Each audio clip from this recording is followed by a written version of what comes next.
জানো, that is the কি, ammonium ক্লোরাইডে কি হয়, তার মলিকিউলার ফর্মুলা কি?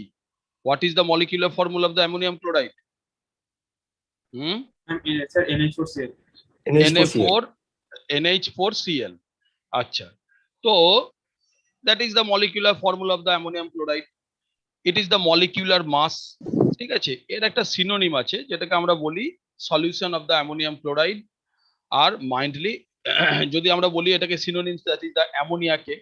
ঠিক আছে, এবং এটা হচ্ছে মাইন্ডলি অ্যাসিড, মানে হচ্ছে মাইন্ডলি অ্যাসিডিক মানে হচ্ছে not above the pH range is not above the 7, it is below the 7.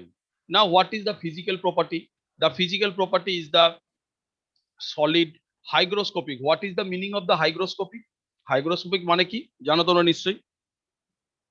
Hygroscopic means Sir, insoluble in water. that hygroscopic মানে হচ্ছে, যদি আমি বলি NaCl hygroscopic। আচ্ছা, বর্ষাকালে ডাইনিং টেবিলের উপরে যখন নুনের ডাব্বা থাকে, ऑब्जॉर्ब करता है, হ্যাঁ, जो मॉइस्चर एब्जॉर्ब करता है, जो एटमॉस्फेयर में जो मॉइस्चर रहता है उसको एब्जॉर्ब कर लेता है, इसलिए वो गीला हो जाता है। तो it is the hygroscopic in nature. Odourless means that it has no smell, taste is cooling saline. Saline means the saline माने सैलाइन टेस्ट मींस नमकीन, सैलाइन মানে হচ্ছে নমকিন। ঠিক আছে, that is the melting point. আচ্ছা, মেল্টিং পয়েন্ট এটা যেটা দেয়া আছে তার পাশে লেখা আছে সাবলাইম। সাবলিমেশন মানে কি? Sublime means, what is the meaning of the sublimation?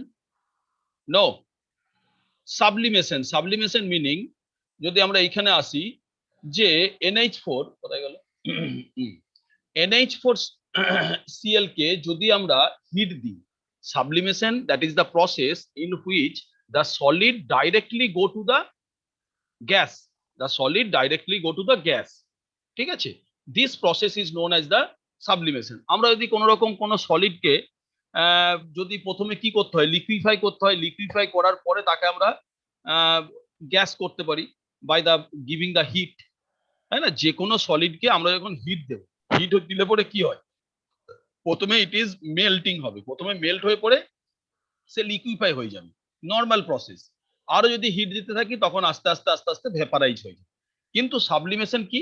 Sublimation হচ্ছে ডাইরেক্টলি কোনো সলিড থেকে directly when any solid go to the vapour state বা gaseous state, that is called as the sublimation. তো NH4Cl কে যদি আমরা হিট দিই 338 degree সেন্টিগ্রেডে, ইট উইল ডিকম্পোজ। কিসে ডিকম্পোজ হয় না, NH4Cl it is decomposed into two gases. আমি বললাম যে এটা ছিল সলিড, যদি সলিড ফর্মে থাকে তাহলে যদি আমরা হিট দিই, upon applying heat it is convert to the decomposes in the, কিসে কিসে হতে পারে বলতো? এখানে NH4Cl থেকে কি কি গ্যাস বেরোতে পারে দেখি বুঝতে পারবেন। কি আছে NH4Cl, একটা হবে NH3 গ্যাস, NH3 গ্যাস মানে হচ্ছে ammonia gas, and another was the hydrogen chloride gas, not the HCl acid বলছি না, হাইড্রোজেন ক্লোরাইড গ্যাস ফর্মে বেরোবে। আমি এই উপরে অ্যারোটা দিলাম মিন্স দ্য গ্যাস। তো it is process, this process is going to the sublimation. বোঝা গেল সাবলিমেশন? হ্যালো, বুঝতে পারলে? Yes, sir. বলো তো কি বললাম? সাবলিমেশন তাহলে কি বললাম না, সাবলিমেশন হচ্ছে সেই প্রসেসটাকে বলি যে প্রসেসে we can convert any solid substance directly into the gaseous substance by applying the heat. It is called the sublimation. Okay, now next is the next it is the preparation, how we prepare the NH4Cl. না কেমন ভাবে prepare করব না, we just it is process, this process is known as the solvay process. This process is known as the solvay process. Here we giving the NaCl, that is the common name is the table salt, যে নুনটা আমরা বাড়িতে খাই, the common name of the NaCl is the table salt. NaCl, NH3, H2O and CO2. This is after reaction it give the NH4Cl along with a byproduct of the sodium carbonate. একটা আমাদের main product দেবে NH4Cl and another is the sodium bicarbonate. This process is known as the solvay process. This process is known as the solvay process. Okay, next is the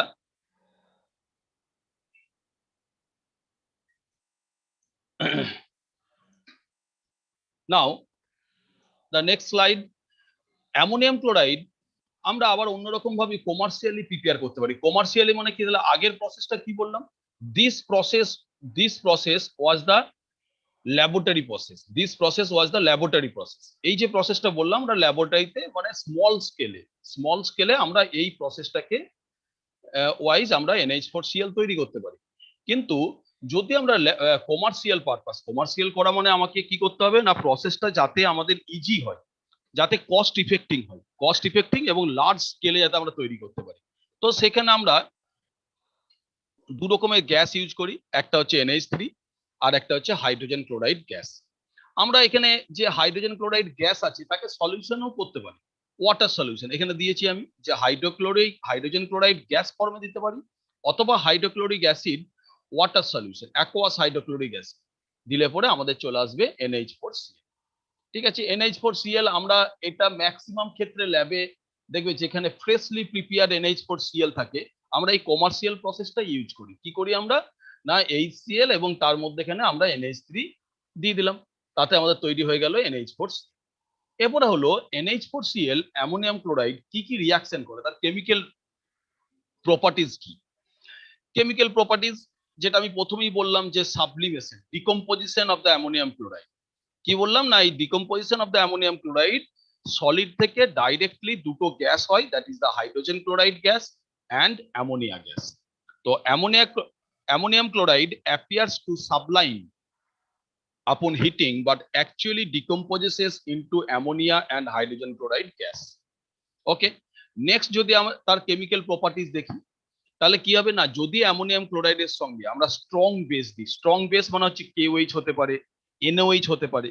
আমরা জানি these are the strong base, aqueous solution of the NOH, aqueous solution of the KOH, then it release ammonia gas. Ammonia gas have some pungent smell, একটা pungent স্মেলের ammonia gas release হয়। Okay, now the assay, what do you mean by the as?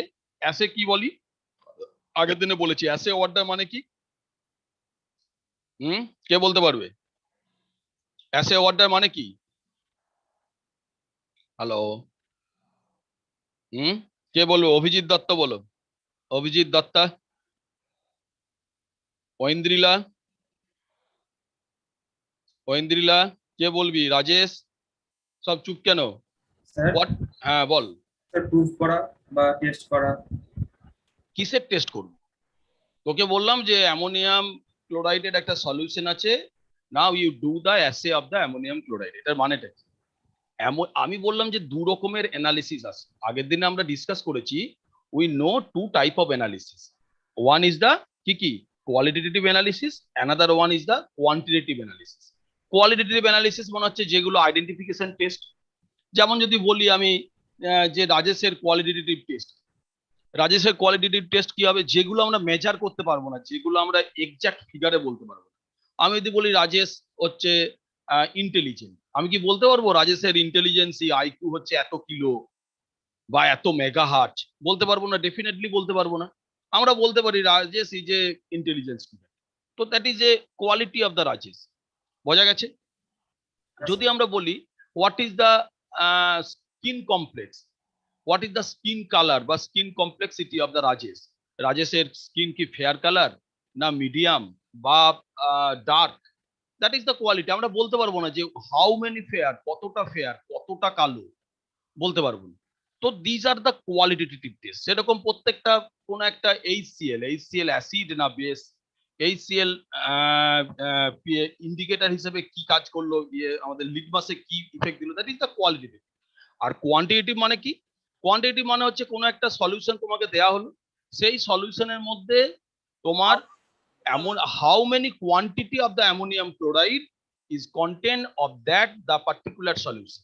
আমার ওই particular সলিউশনে কতটা আমাদের ammonium chloride আছে, এটাকে আমরা বলছি কোয়ান্টিটেটিভ। বোঝা গেছে? হ্যাঁ স্যার। তো কোয়ান্টিটেটিভ টেস্ট করার জন্য আমরা কি করব না, আমরা সাধারণত কেমিক্যাল অ্যাসে যেগুলো করি, অ্যাসে আবার বিভিন্ন প্রসেসে হয়, তোমরা পরের দিকে জানবে। অ্যাসে হয়, one is the chemical as, another is the instrumental as. আমরা ইউভি স্পেকট্রোফটোমিটার ইউজ করেও অ্যাসে করতে পারি। আমরা কেমিক্যাল অ্যাসেতে ম্যাক্সিমাম টাইমে ইউজ করি titration, the process of the titration. আচ্ছা টাইট্রেশন কেন করি বলো তো? টাইট্রেশন কেন করি? তোমরা 11-12 টাইট্রেশন করেছো। What is the aim of the titration? Sir এটা আননোন পদার্থকে চেনার জন্য।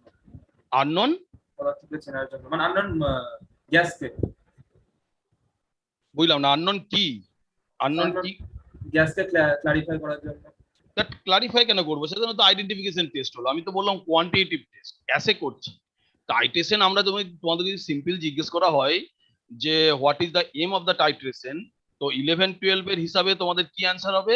That is for the standardisation. Standardisation, standardisation করেছো তোমরা। কিভাবে স্ট্যান্ডার্ডাইজেশন করেছো? না প্রাইমারি স্ট্যান্ডার্ড কে দিয়ে পরে সেকেন্ডারি স্ট্যান্ডার্ড কে স্ট্যান্ডার্ডাইজেশন করেছো। কোনটা ইউজ করেছো? V1S1 = V2S2, এটা ইউজ করেছিলে তো। একটা তুমি স্ট্রেংথ জানো কত নর্মাল, অন্যটাকে তুমি সেই হিসেবে স্ট্যান্ডার্ডাইজ করবে। মানে ধরে নাও তোমাকে একটা স্কেল দেওয়া হলো, তোমাকে একটা স্কেল দেওয়া হলো, তোমাকে বলা হলো যে এখান থেকে এটা হলো আমার 1 মিটার, এখান থেকে এটা হলো আমার 1 মিটার। এবার তুমি সেই 1 মিটার স্কেল দিয়ে তোমাকে যদি এখান থেকে এতটা এরিয়া মাপতে বলা হয়, কি করব? এটা দিয়ে পুরো আমরা মাপবো, ঠিক আছে? That is the standard scale. এটা হলো আমার 1 মিটারের স্কেল। সেরকম আমাদের দু রকম স্ট্যান্ডার্ড আছে। একটা হলো আমাদের প্রাইমারি স্ট্যান্ডার্ড বা ফার্স্ট ডিগ্রি স্ট্যান্ডার্ড বলা হয়, আর একটা আছে আমাদের সেকেন্ডারি স্ট্যান্ডার্ড। প্রাইমারি স্ট্যান্ডার্ড কাকে বলি? যে সমস্ত সাবস্টেন্স গুলোকে আমরা অ্যাকিউরেটলি ওয়ে করতে পারি, যার দিকে ওজন নিতে পারি, accurately weigh, you can weigh accurately. যদি তোমাকে বলা হয় যে তুমি ধরো NaCl, NaCl তুমি 1 গ্রাম NaCl নাও, you can take it accurately 1 gram? বলো তো। 1 গ্রাম NaCl আমাকে বললো 1 গ্রাম NaCl ওয়ে করার জন্য, আমি 1 গ্রাম NaCl ওয়ে করলাম, but it is accurate? NaCl কি hygroscopic in nature, we all know, তাই তো? NaCl টা কি হাইগ্রোস্কোপিক ইন নেচার। হাইগ্রোস্কোপিক নেচারের জন্য কি হবে? কি করে বললাম? অ্যান্সার, অ্যান্সার, ইন্টারঅ্যাক্ট করো। স্যার সলিড ফর্ম থেকে ভেপারে কনভার্ট হয়ে যায়। হ্যাঁ, সে কি করবে না ময়েশ্চার অ্যাবজর্ব করবে। তাহলে ময়েশ্চার অ্যাবজর্ব করলে NaCl এর মধ্যে কিছুটা আমার ওয়াটার মলিকিউল ঢুকে গেল। there is some water molecule is trapped in the NaCl molecule. কিছু ওয়াটার মলিকিউল তার মধ্যে ট্র্যাপিং হয়ে আছে। আমি যখন ওয়েট করছি তার মধ্যে কিছু ওয়াটার মলিকিউলের আমার ওয়েট চলে আসছে। তাহলে it is not the accurate weight. তাহলে আমার যদি NaCl আমি অ্যাকিউরেট ওয়ে না করতে পারি, তাহলে আমরা কি করে তার অ্যাকিউরেট নর্মালিটি, অ্যাকিউরেট মোলারিটি বের করব? তাই না? আমাকে যদি বলে 1% W/W, W/V NaCl সলিউশন, তাহলে আমি তো অ্যাকচুয়াল 1 গ্রাম যেটা নিলাম তার মধ্যে তো ওয়াটারও আছে, তাহলে আমার সেই স্ট্রেংথটা অ্যাকচুয়াল হলো না। তো NaCl for that reason is a secondary standard, NaOH is a secondary standard. এবারে কি হলো না আমরা এটাকে স্ট্যান্ডার্ডাইজ করি প্রাইমারি স্ট্যান্ডার্ড। প্রাইমারি স্ট্যান্ডার্ড মানে কি? তাকে আমরা অ্যাকিউরেটলি ওয়ে করতে পারি, এবং অ্যাকিউরেটলি ওয়ে করে যদি আমরা দীর্ঘদিন ফর এ লং টাইম তাকে যদি স্টোর করি, সে একই রকম থাকবে। কিন্তু NaCl কে যদি আমরা 1 গ্রাম, আমি ধরে নিলাম একদম অ্যানহাইড্রাস, কোনো ওয়াটার নেই, পুরো ড্রাই NaCl আমরা ওয়েট করে রাখলাম 1 গ্রাম, কিন্তু আফটার 6 মান্থ এটা কিন্তু 1 গ্রাম থাকবে না। Some portion of the water will be absorbed from the environment. But HCl যদি আমরা 1 গ্রাম রাখি, আফটার এ লং টাইম এটা 1 গ্রামই থাকবে, কারণ এ হাইগ্রোস্কোপিক নয়। সেই জন্য হচ্ছে এটা হচ্ছে আমাদের প্রাইমারি স্ট্যান্ডার্ড, বাট NaCl বা NaOH is a secondary standard. বোঝা গেছে? তাহলে কি বললাম? HCl হচ্ছে আমাদের প্রাইমারি, অক্সালিক অ্যাসিড হচ্ছে প্রাইমারি স্ট্যান্ডার্ড। অক্সালিক অ্যাসিড কি COOH, আর এগুলো হলো আমাদের সেকেন্ডারি স্ট্যান্ডার্ড। এটাকে স্ট্যান্ডার্ডাইজেশন করার জন্য আমরা এতদিন টাইট্রেশন ইউজ করেছি। এখানে আমরা ইউজ করব কি জন্য না for the assay purpose. Assay পারপাসে কি করলাম না আমরা একই রকম ভাবে বিউরিটের মধ্যে নিয়ে নিলাম একটা ইকুইভ্যালেন্ট ওয়েট। আমি জানি যে এতটা পরিমাণ, ধরো না তোমার সোডিয়াম হাইড্রোক্সাইড আর দিয়ে পরে আমি অ্যামোনিয়াম ক্লোরাইডকে এখানে অ্যাসে করেছি। এবার আমরা জানি যে 1 ml 1 m sodium hydroxide is equivalent two এত মিলিগ্রাম NH4Cl। মানে যদি আমার যত ml আমার NaOH কনজিউম হবে, আমরা বুইরেট রিডিং থেকে পেয়ে যাবো যে কত এমএল কনজিউম হলো, কত এমএল কনজিউম হলো। ধরো বুইরেটের মধ্যে আমরা নিয়ে নিলাম, এখানে কি নিলাম না, বুইরেটের মধ্যে উই টেক দা, কি হলো এটা, বুইরেটের মধ্যে আমরা নিয়ে নিলাম এখানে NaOH, বুইরেটের মধ্যে ইউ টেক NaOH। আর এই দিক থেকে আমরা নিলাম NaOH, এদিক থেকে আমরা নিচে নিয়েছি অ্যামোনিয়াম ক্লোরাইড। অ্যামোনিয়াম ক্লোরাইড ধরে নাও তুমি এখানে একটা এরকম কনিকেলের মধ্যে করেছি, এরকম একটা কনিকেলের মধ্যে ইউ টেক ধরে নাও 10 ml, 10 ml NH4Cl, 10 ml আমরা NH4Cl নিলাম। এরপর টাইট্রেশন করলাম। টাইট্রেশন করলে পরে একটা টাইম আসবে যখন এটাকে পুরোটাই নিউট্রিলাইজ হয়ে যাবে, তাই তো? একটা টাইম আসবে যে পুরোটাই নিউট্রিলাইজ হয়ে যাবে, আমরা ফেনফথলিন ইন্ডিকেটর দিলাম। পুরোটা যখন নিউট্রিলাইজ হয়ে গেল, আমরা দেখলাম যে how much amount of NaOH is consumed, কতটা NaOH আমাদের কনজিউমড হয়েছে। আমরা কি NaOH নিয়েছি না 1 মোলার NaOH নিয়েছি, 1 m NaOH। কতটা কনজিউম হলো, যতটা কনজিউম হলো তার ইকুইভ্যালেন্ট হিসেবে আমরা এটা বের করতে পারবো। আমরা জানি যে 1 ml 1 m সোডিয়াম হাইড্রোক্সাইড মনে হচ্ছে এত মিলিগ্রাম। এবার ধরে নাও তোমার এখানে NaOH এলো আমাদের কত, ধরে নাও 2.5 ml তোমার বুইরেট রিডিং এ, তাহলে 2.5 ml NaOH এর জন্য আমার কতটা NH4Cl আছে, বোঝা গেল? This is the process of the assay. Clear? বুঝতে পারলে এভরিবডি? হ্যালো, তোমরা অ্যান্সার দাও না কেন? হুম,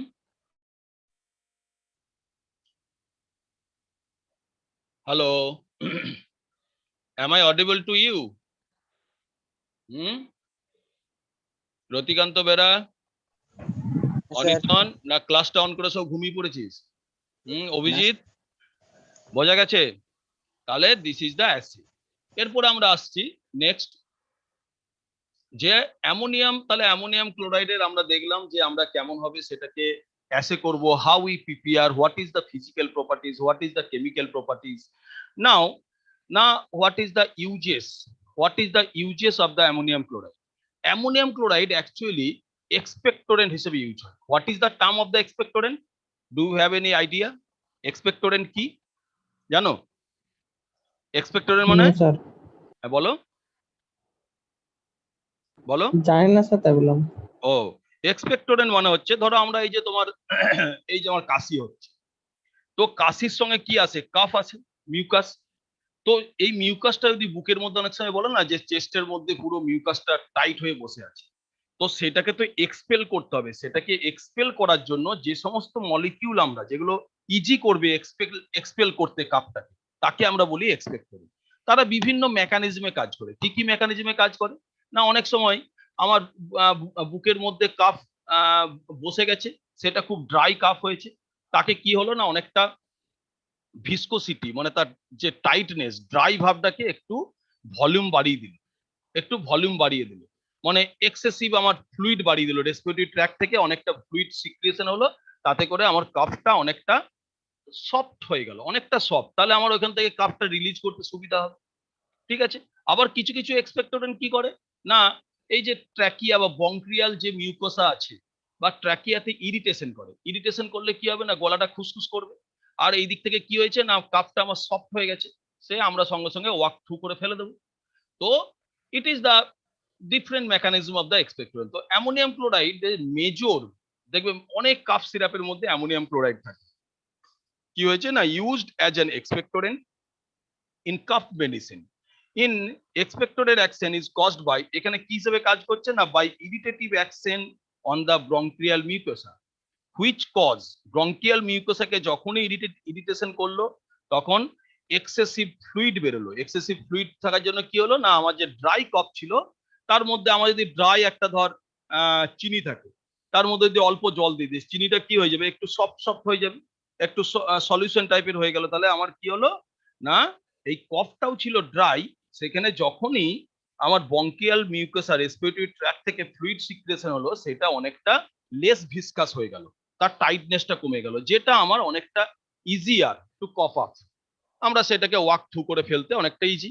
তো ammonium chloride majorly, very important question, অনেকবার আসে, অনেক এমসিকিউ আসে, যে as a expectorant as an expectorant used হয় আমাদের অ্যামোনিয়াম ক্লোরাইড। আচ্ছা, অ্যামোনিয়াম ক্লোরাইড আর কি করে না, অ্যামোনিয়াম ক্লোরাইড অনেক সময় irritant to the gastric mucosa which may induce nausea and vomiting. আমার গ্যাস্ট্রিক মিউকাসা, যেমন আমাদের এখানে ব্রঙ্কিয়াল মিউকাসা, সেরকম গ্যাস্ট্রিক স্টোমাকে গিয়ে পড়ে গ্যাস্ট্রিক মিউকাসা বা আমার বিভিন্ন ইসোফেগাল যে ট্র্যাক্ট আছে সেই ট্র্যাক্টটাকে ইরিটেশন করলো। ইরিটেশন করলে কি হবে, বমি হবে, যেটা ইনডিউস করবে নাউসিয়া, একটা বমি ভাব বা একটা ভমিটিং হয়ে গেল। তুই বলবি যে স্যার আমার কেন ভমিটিং করানোর কি দরকার? বিভিন্ন পয়জনাস কেসে, অনেক রকম পয়জনাস কেসে আমাদের দরকার হয় পেশেন্টকে ভমিটিং করানো, যাতে করে তার স্টমাকে যে সমস্ত কন্টেন্ট আছে সেই স্টমাক কন্টেন্ট যাতে এক্সপেল করতে পারে। ঠিক আছে, আর কি করা হয় না, systemic acidifying agent in the treatment of to sub metabolic alkalosis. তোমরা এখন অ্যাসিডিফাইং এজেন্ট জানো, অ্যাসিডিফাইং এজেন্টের আন্ডারেই এগুলো পড়ছে। ঠিক আছে, এরপর এখানে ওয়ার্ডটা এলো সিস্টেমিক। সিস্টেমিক মানে কি? হ্যাঁ, সিস্টেমিক মানে হচ্ছে যেটা আমরা ডাইরেক্টলি ব্লাডে দিয়ে দিচ্ছি, যেটা কিন্তু ব্লাডে চলে যাচ্ছে, ব্লাডে গিয়ে পড়ে মেটাবলিক অ্যালকালোসিস করে অ্যাজ এ অ্যাসিডিফাইং এজেন্ট হিসেবে কাজ করছে। ঠিক আছে, অ্যাসিডিফাইং এজেন্ট কখন আমরা ইউজ করি? যখন আমাদের অ্যাসিডের পিএইচ এর লেভেলটা বেড়ে যায়, মানে আমার অ্যাসিডিটি 7.4 ব্লাডের অ্যাসিড পিএইচ লেভেল, সেটা আর 7.4 রইলো না, সে কি করলো না, সে 9.4 হয়ে যায়। তখন পিএইচ কমাতে হলে পরে আমাদের কি করতে হবে, অ্যামোনিয়াম ক্লোরাইড দেবো। ঠিক আছে, এরপরে হলো আর কি আছে না, ammonium chloride is also used, এটা আমাদের এগ্রিকালচারে ইউজ করা হয়। তোমরা জানো অনেকে অ্যামোনিয়াম ফার্টিলাইজার আমরা ইউজ করি।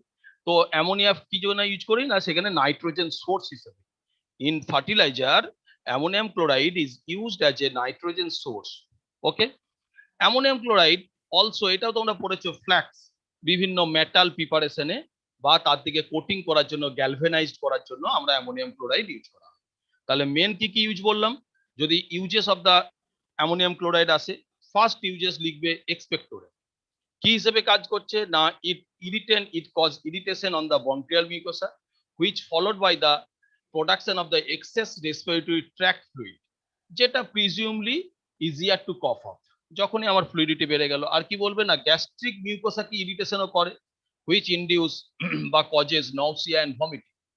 আর কি হয়, as a systemic acidifying agent, এটা অ্যাসিডিফাইং এজেন্টের আন্ডারই পড়ছে, মানে অ্যাসিডিফাইং এজেন্ট তো হবেই। আর কি হলো, এগ্রিকালচারে নাইট্রোজেন সোর্স। ইন ফার্টিলাইজার, এগ্রিকালচারে অ্যাজ এ ফার্টিলাইজার ইউজ করা হয় for a nitrogen source. And in the metal preparation, যেখানে পিউরিফাইং করা বা প্রিপেয়ারিং মেটাল, বিভিন্ন প্রসেস গুলো হয়, মেটালার্জিকে আমরা ফ্লাস হিসেবে ইউজ করি। ওকে, নাও দা ডোজেস। কি ডোজে আমরা ইউজ করি না, সিস্টেমিক অ্যাসিডিফায়ার যদি আমরা করি 1 to 2 গ্রাম, আর যদি এক্সপেক্টোরেন্টে হয় তখন 0.3 থেকে 0.5 গ্রাম অ্যাজ এ এক্সপেক্টোরেন্ট ইউজ করা হয়। স্টোরেজ ম্যাক্সিমাম, যেহেতু হাইগ্রোস্কোপিক ইন নেচার, প্রথমেই বলেছি it is highly hygroscopic in nature, তাহলে আমাকে কি করতে হবে না, ক্লোজড কন্টেনারে রাখতে হবে, নাহলে ময়েশ্চার অ্যাবজর্ব করবে। বোঝা গেল? অ্যামোনিয়াম ক্লোরাইড বোঝা গেছে? এনি কোয়েশ্চেন বলো। ফ্লাক্স মানে আগে বললাম, হ্যাঁ, ফ্লাক্স মানে ফ্লাস মানে কি, এটা তো তোমরা পড়েছো, আবার ক্লাস 10 থেকে পড়েছো। হুম, ধরো ফ্লাস, গজ, এগুলো পড়োনি? ধরো আমরা যখন চারকোল, চারকোল আমরা কি জন্য ইউজ করি, what is the uses of the charcoal? Charcoal use করি ডিকালারাইজেশন বা ইম্পিউরিটিস কে রিমুভ করার জন্য। এবারে আমার কোনো একটা আয়রন আছে, সেই আয়রনের মধ্যে কি আছে না, বিভিন্ন কালার স্যাম্পেল আছে, সেই কালার গুলোকে অ্যাডজর্ব করার জন্য, নট দ্য অ্যাবজর্ব, অ্যাডজর্ব, এডি, অ্যাডজর্ব করার জন্য আমরা ইউজ করলাম চারকোল। তাহলে চারকোল কি করলো না, চারকোল সেই কালার গুলোকে অ্যাডজর্ব করে নিল, আয়রনের যেটা অ্যাকচুয়াল কালার সেই কালারটা পাওয়া গেল। এরপরে আমাদের সেটাকে ওয়াটারের মধ্যে ডিজলভ করলে কি হবে, ওয়াটারের মধ্যে যদি দিয়ে দিই তাহলে চারকোলটা উপরে ভেসে চলে এলো। This is known as the flush, this is known as the flax. ঠিক আছে, এগুলো দেখবে মেটাল, এটা আরো অনেক কিছু ভাবে বোঝানো যায়, কিন্তু এটার মধ্যে আমি ঢুকছি না, it is not our topic. আমি জাস্ট তোমাকে বললাম ফ্লাক্স বলতে কি হলো না, বিভিন্ন পিউরিফিকেশন বা মেটাল প্রিপারেশনে, যেমন একটা এক্সাম্পল দিলাম, সেরকম galvanized of the tin coated, tin coated কে, টিনকে গ্যালভানাইজড, গ্যালভানাইজড করা মানে কি, হুম, গ্যালভ্যানিক সেল, E0 ভোল্ট পড়েছো? হুম, E0 ভোল্ট কি, আরে তো সব ভুলে গেছিস। E0 ভোল্ট কাকে বলা হয়? Standard electrode potential. তো সেই গ্যালভানাইজেশন বা গ্যালভানাইজডে আমাদের কি হয়, একটা অ্যানোড ইউজ করা হয়। এইগুলো আইডিয়াগুলো দরকার। তো আমরা একটা গ্যালভেনিক সেলে কি থাকে, কমপ্লিট গ্যালভেনিক সেলে থাকে দুটো আমাদের এরকম ইলেকট্রোড থাকে। বাঁ দিকের ইলেকট্রোডটা কি হয়, এটাকে কি বলবো? It is the anode. হুম, তোমরা তো সবাই তো রিসেন্ট এইচএস পাস করে এসছো, এটাকে বলা হয় ক্যাথোড। আমি এত কনফিডেন্টলি অ্যানোড কেন লিখলাম? হুম, কারণ আমরা জানি, তোমরা এইচএসে পড়েছো এটা, অনেক অনেক বইয়ে ভালো ভালো বইয়ে দেওয়া আছে। আমরা একটা জানি LOAN। LOAN মানে কি না, একটা একটা অ্যাব্রিভিয়েশন। যে গ্যালভেনিক সেলে আমরা কি করি না, এটা লেফট হ্যান্ড সাইডে থাকে, এল ফর দা লেফট। এই যে সেলটা আছে, এটা আমার ইলেকট্রোলাইট সলিউশনের মধ্যে একটা আছে। এই সেলটার মধ্যে যেটা লেফটে থাকবে সেটা হবে আমার অ্যানোড, এ ফর অ্যানোড। এখানে কি রিয়াকশন হবে না, এখানে ও ফর অক্সিডেশন, এখানে অক্সিডেশন রিয়াকশন হবে। ঠিক আছে, তাহলে লেফট হ্যান্ড সাইডে যে সেলটা থাকে তাকে আমরা বলি, সরি আমি এখানে ভুল ভাবে রিপ্রেজেন্টেশন করলাম, একটু অন্যরকম ভাবে করি। দুটো ইয়েতে থাকে, একটা আছে অক্সিডেশন ইউনিট, আর একটা হলো আমাদের এরকম দুটো ইউনিট থাকে, দুটোই। This is the complete cell. এইদিকে যেটা থাকে কোটিং এর ব্যাপারটা বলছি, কিভাবে ফ্লাক্স হিসেবে ইউজ করা হয়। এখানে থাকে আমাদের ক্যাথোড। এবার তোরা যদি কনফিউশন হোস, সেই জন্য ক্লাস 11-12 তোমরা পড়ে এসছো যে আমরা একটা অ্যাব্রিভিয়েশন ইউজ করি, that is the loan. Loan মানে হচ্ছে left hand side, oxidation reaction হবে। কোথায় হবে? অ্যানোডে। অ্যানোড কি হবে, পজিটিভ চার্জ না negative charge? N for negative charge, মানে এগুলো সব থাকবে নেগেটিভ চার্জ, এখানে থাকবে নেগেটিভ চার্জ। তার উল্টোটা হবে ক্যাথোড, মানে এখানে হবে পজিটিভ চার্জ, রাইট হ্যান্ড সাইডে আছে। একটা অ্যাব্রিভিয়েশন মনে থাকলে অন্যটা আমাদের মনে থাকে। ঠিক আছে, এই জন্য এটাকে আমরা লিখলাম অ্যানোড, আর এটাকে লিখলাম আমরা ক্যাথোড। এবার কি বললাম, অ্যানোডের মধ্যে অক্সিডেশন হচ্ছে। তাহলে এখানে ধরে নিলাম এটা একটা মেটাল প্লেট, এটা একটা মেটাল প্লেট এম। অক্সিডেশন মানে কি, লস অফ ইলেকট্রন আর gain of electron? Hmm, oxidation মানে কি, লস অফ ইলেকট্রন আর gain of electron? Hello, Sir, হ্যাঁ, gain of electron. Gain of electron. Oxidation মানে গেন অফ ইলেকট্রন। না না sir, loss of electron. Loss তা of gain না electron হলে তো আছে। লস তো হবেই। না, হুম, লসই স্যার। হ্যাঁ, তাহলে না না, এগুলো লস ইলেকট্রন। এত কনফিডেন্টলি অ্যান্সার দিতে হবে। তাহলে যদি গেন লস অফ ইলেকট্রন হয়, তাহলে লস অফ ইলেকট্রন মানে কি, আমি ধরে নিলাম এখানে ছিল মেটাল রড, আর এর যে সলিউশনটা আছে, এই সলিউশনের মধ্যে কি থাকবে আমাদের, একটা ধরো কপার সালফেট, বা এখানে একটা কপারের রড হলো, এখানে আমাদের Cu2+ হয়, আমি সেটাকে Mn+ লিখলাম, অ্যাব্রিভিয়েশন করলাম Mn+। এখানের মধ্যে আছে এই আয়ন্সটা আছে, তাহলে Mn+ থেকে যদি আমার লস হয় ইলেকট্রন, তাহলে কি হবে, Mn+, সেখান থেকে ইলেকট্রন লস হবে। ইলেকট্রন লস হলো, ইলেকট্রন লস হওয়া মানে it is going to the metal as a solid. A solid হয়ে যাবে, তাই তো? হবে তো? এ কিসে ছিল এখানে, এখানে ছিল অ্যাকোয়াস সলিউশনে ছিল, এটাকে আমরা এইভাবে অ্যাব্রিভিয়েশন করি, অ্যাকোয়াস সলিউশনে ছিল। তাহলে কি হলো না, এই ইলেকট্রন লস করে পরে সে সলিড হয়ে গেল, ইলেকট্রন লস করে সে হলো সলিড। মানে এই যে মেটাল প্লেটটার উপরে, এই যে সলিউশনে, ধরে নাও এই মেটাল প্লেটটা আছে টিন, আর সলিউশনে আছে কপার, তাহলে এই কপার Cu2+টা কি হবে না, এর উপরে আস্তে আস্তে আস্তে আস্তে ডিপোজিট হবে, এর উপরে এরকম করে ডিপোজিট হবে। ইট ইজ দ্য গ্যালভিনাইজেশন, এটাকে বলা হয় গ্যালভেনিক সেল। এর মাঝে আমরা কি ইউজ করি, একটা সল্ট ব্রিজ ইউজ করি। ঠিক আছে, এর মাঝে আমরা কি ইউজ করি, অ্যাজ এ সল্ট ব্রিজ। এই যে সল্ট ব্রিজ ইউজ করা হচ্ছে, এই সল্ট ব্রিজের মধ্যে আমরা ইউজ করি ammonium chloride as a flux, as a flux, ammonium chloride. Clear? এগুলো সবই পড়েছো, কেন সল্ট ব্রিজের, what is the function of the salt bridge, ইলেকট্রোকেমিস্ট্রির মধ্যে ছিল। ঠিক আছে, আর বলো কোশ্চেন, আর কারো কিছু প্রবলেম আছে? অ্যামোনিয়াম ক্লোরাইড, ওকে। তো আমরা নেক্সট টপিকে চলে যাচ্ছি, that is the calcium chloride. Calcium chloride CaCl2 2H2O, 2H2O, সেই জন্য আমরা এখানে বলেছি it is the dihydrate, dihydrate. Calcium chloride is also the white crystalline powder. Maximum ক্ষেত্রে আমার হোয়াইট আর ক্রিস্টালাইন পাউডারই হয়, ঠিক আছে। ইট ইজ অলসো দ্য হাইগ্রোস্কোপিক। তোমরা সবাই জানো calcium chloride hygroscopic, ammonium chloride তোমরা হয়তো জানতে না হাইগ্রোস্কোপিক, কিন্তু ক্যালসিয়াম ক্লোরাইড হাইগ্রোস্কোপিক সবাই জানো যে ইট ইজ দ্য হাইগ্রোস্কোপিক। কি করে জানলে ক্যালসিয়াম ক্লোরাইড হাইগ্রোস্কোপিক হয়ে কি করে? H2 এর সঙ্গে রিয়াকশন করে কি দেবে?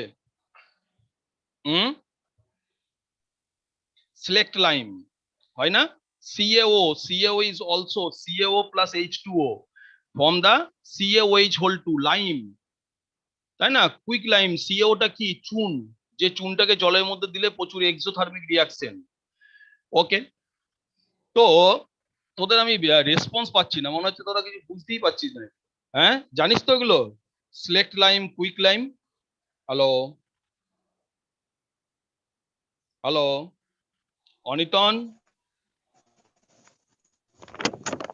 অনিতন হ্যাঁ স্যার। বুঝতে পারছিস? আমার মনে হচ্ছে, দেখ আমি বাংলায় বলছি কিন্তু সিলেক্ট লাইম, কুইক লাইম এটার আমি বাংলা জানি না। আমি বুঝতে পারছি তোদের হয়তো অনেকেই জানিস, কিন্তু বেঙ্গলি মিডিয়ামে এই যেমন ফ্লাক্স বললাম, কিন্তু ফ্লাক্সের বেঙ্গলিতে কিছু একটা মিনিং আছে, but that is unknown to me, ঠিক আছে। এগুলো তো আমার তো পড়িয়ে ওই ওয়ার্ডগুলো ভুলে গেছি যে বাংলায় কি বলে। তো সেরকম সিলেক্ট লাইম, কুইক লাইম, ঠিক আছে, এখান থেকে আমাদের হাইগ্রোস্কোপিক নেচারে হয়। It is also maybe titrated assay by the titration. টাইট্রেশনের কোনটা important? This is the important, যে how many disodium edetate is equivalent to how many grams of the chloride, মানে কতটা আমার disodium edetate 0.05 disodium edetate consume হলো, যেটাকে আমরা বুলেটের মধ্যে রাখবো, কত ml আমার কনজিউম হয়েছে, সেই হিসেবে আমরা পেয়ে যাব যে কত আমাদের অ্যাকিউরেট কত গ্রাম ক্যালসিয়াম ক্লোরাইড ডাইহাইড্রেট। ডাই কেন বলছি না, দুটো হাইড্রেট আছে 2H2। এরপরে হলো না এই ক্যালসিয়াম ক্লোরাইড, ক্যালসিয়াম ক্লোরাইডের ক্ষেত্রে এটার প্রিপারেশন বা এগুলো মোটামুটি পরীক্ষাতে আসে না। Ammonium chloride is very important, কিন্তু ইউজেস অনেক সময় আসতে পারে। ইউজেস কি না, it is also used as the acidifying agent. আমি বললাম অ্যাসিডিফাইং এজেন্টের আন্ডারেই পড়াচ্ছি, মানে এগুলো অ্যাসিডিফাইং এজেন্ট হিসেবেই পড়াচ্ছি, ঠিক আছে। এরপরে হলো এর ডোজ কি হবে না, 2 milli equivalent per kg body weight. আচ্ছা, ইকুইভ্যালেন্ট ওয়েট মানে কি? What is the equivalent weight? কে জানিস? এটাও জানিস না? এটা তো বাংলা ইংরেজি কিছু নেই। What is the meaning of the equivalent wait? Hello, কোনো রেসপন্স নেই। ইকুইভ্যালেন্ট ওয়েট কি বলো? মলিকুলার ওয়েট বাই বলো। স্যার মলিকুলার ওয়েট হ্যাঁ, মলিকুলার ওয়েট বাই, ঠিকই বলছো, বলে যাও মলিকুলার ওয়েট বাই। বলো বলো। তার যদি কি হবে মলিকুলার ওয়েট বাই? বলো বলো বলো।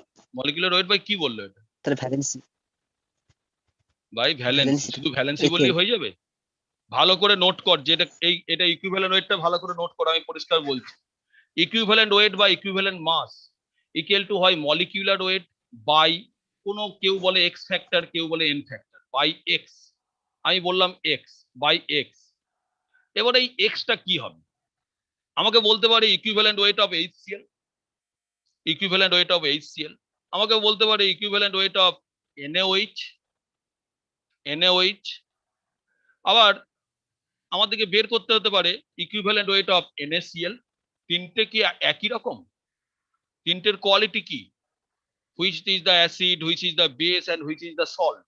It is the HCl is a acid, HCl is an acid, NaOH is a base, NaCl is a salt.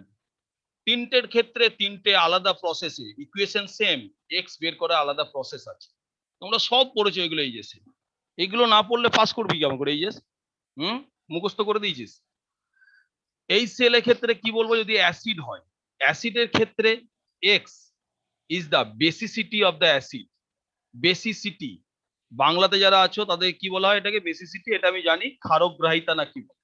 Basicity, basicity of the acid x, basicity of acid. এটা হচ্ছে অ্যাসিডের ক্ষেত্রে basicity of acid.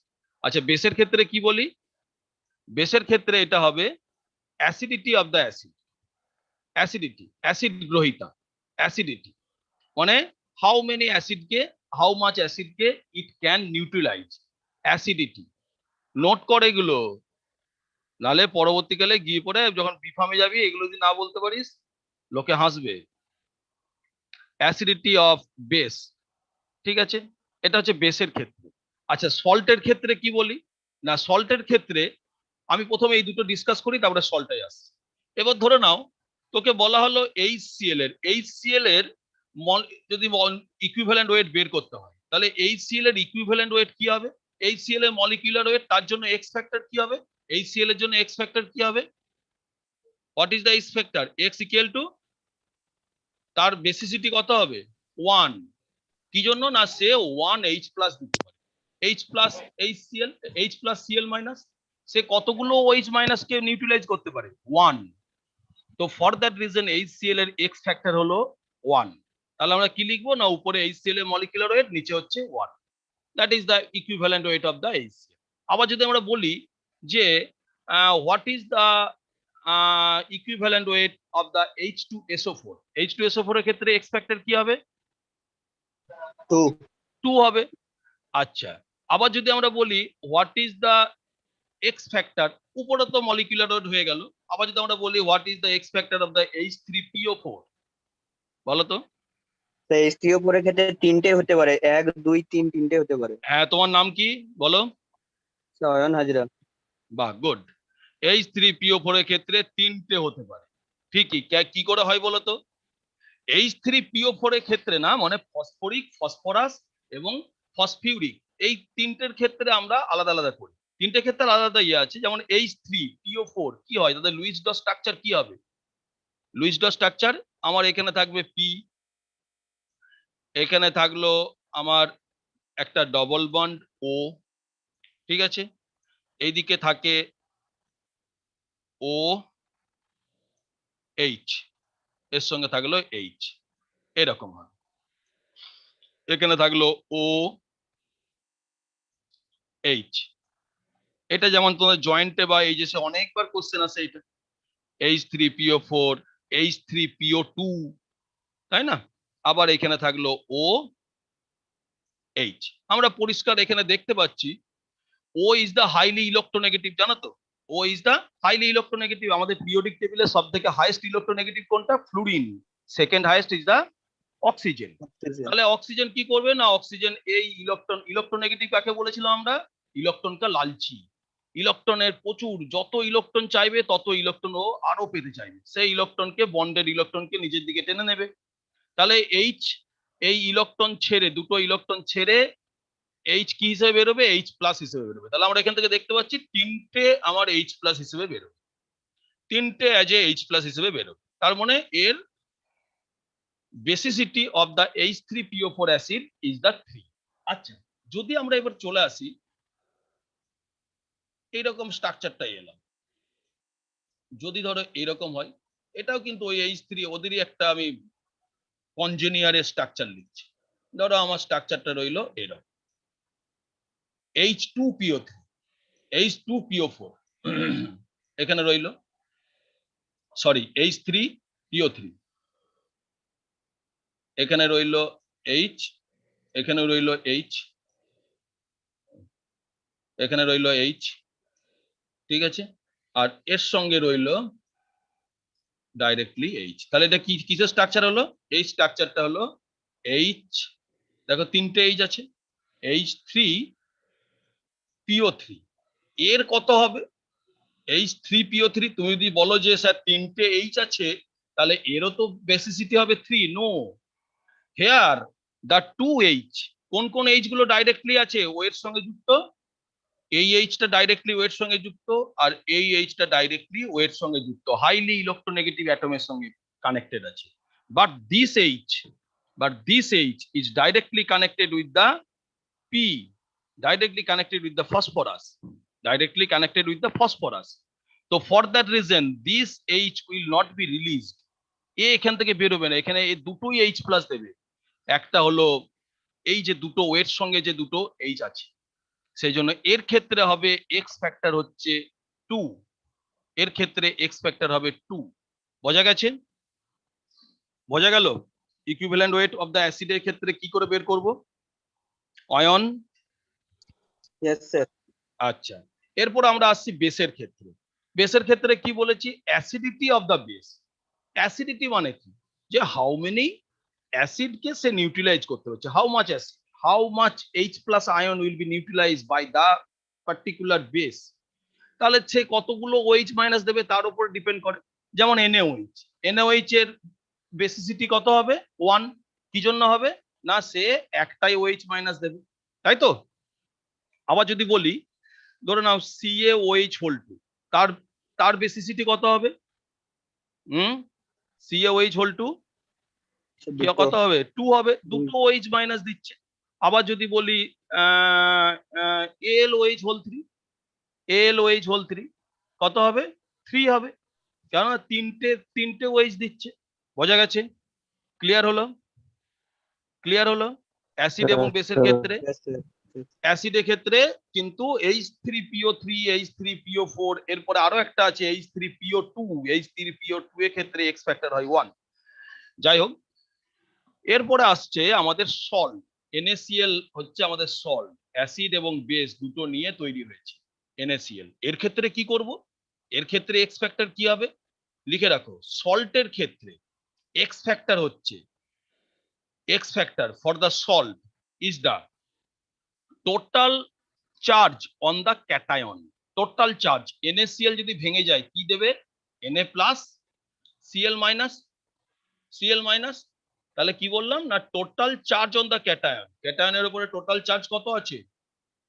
1 plus 1, তাই না? তাহলে এর ক্ষেত্রে X factor হবে 1। ক্লিয়ার?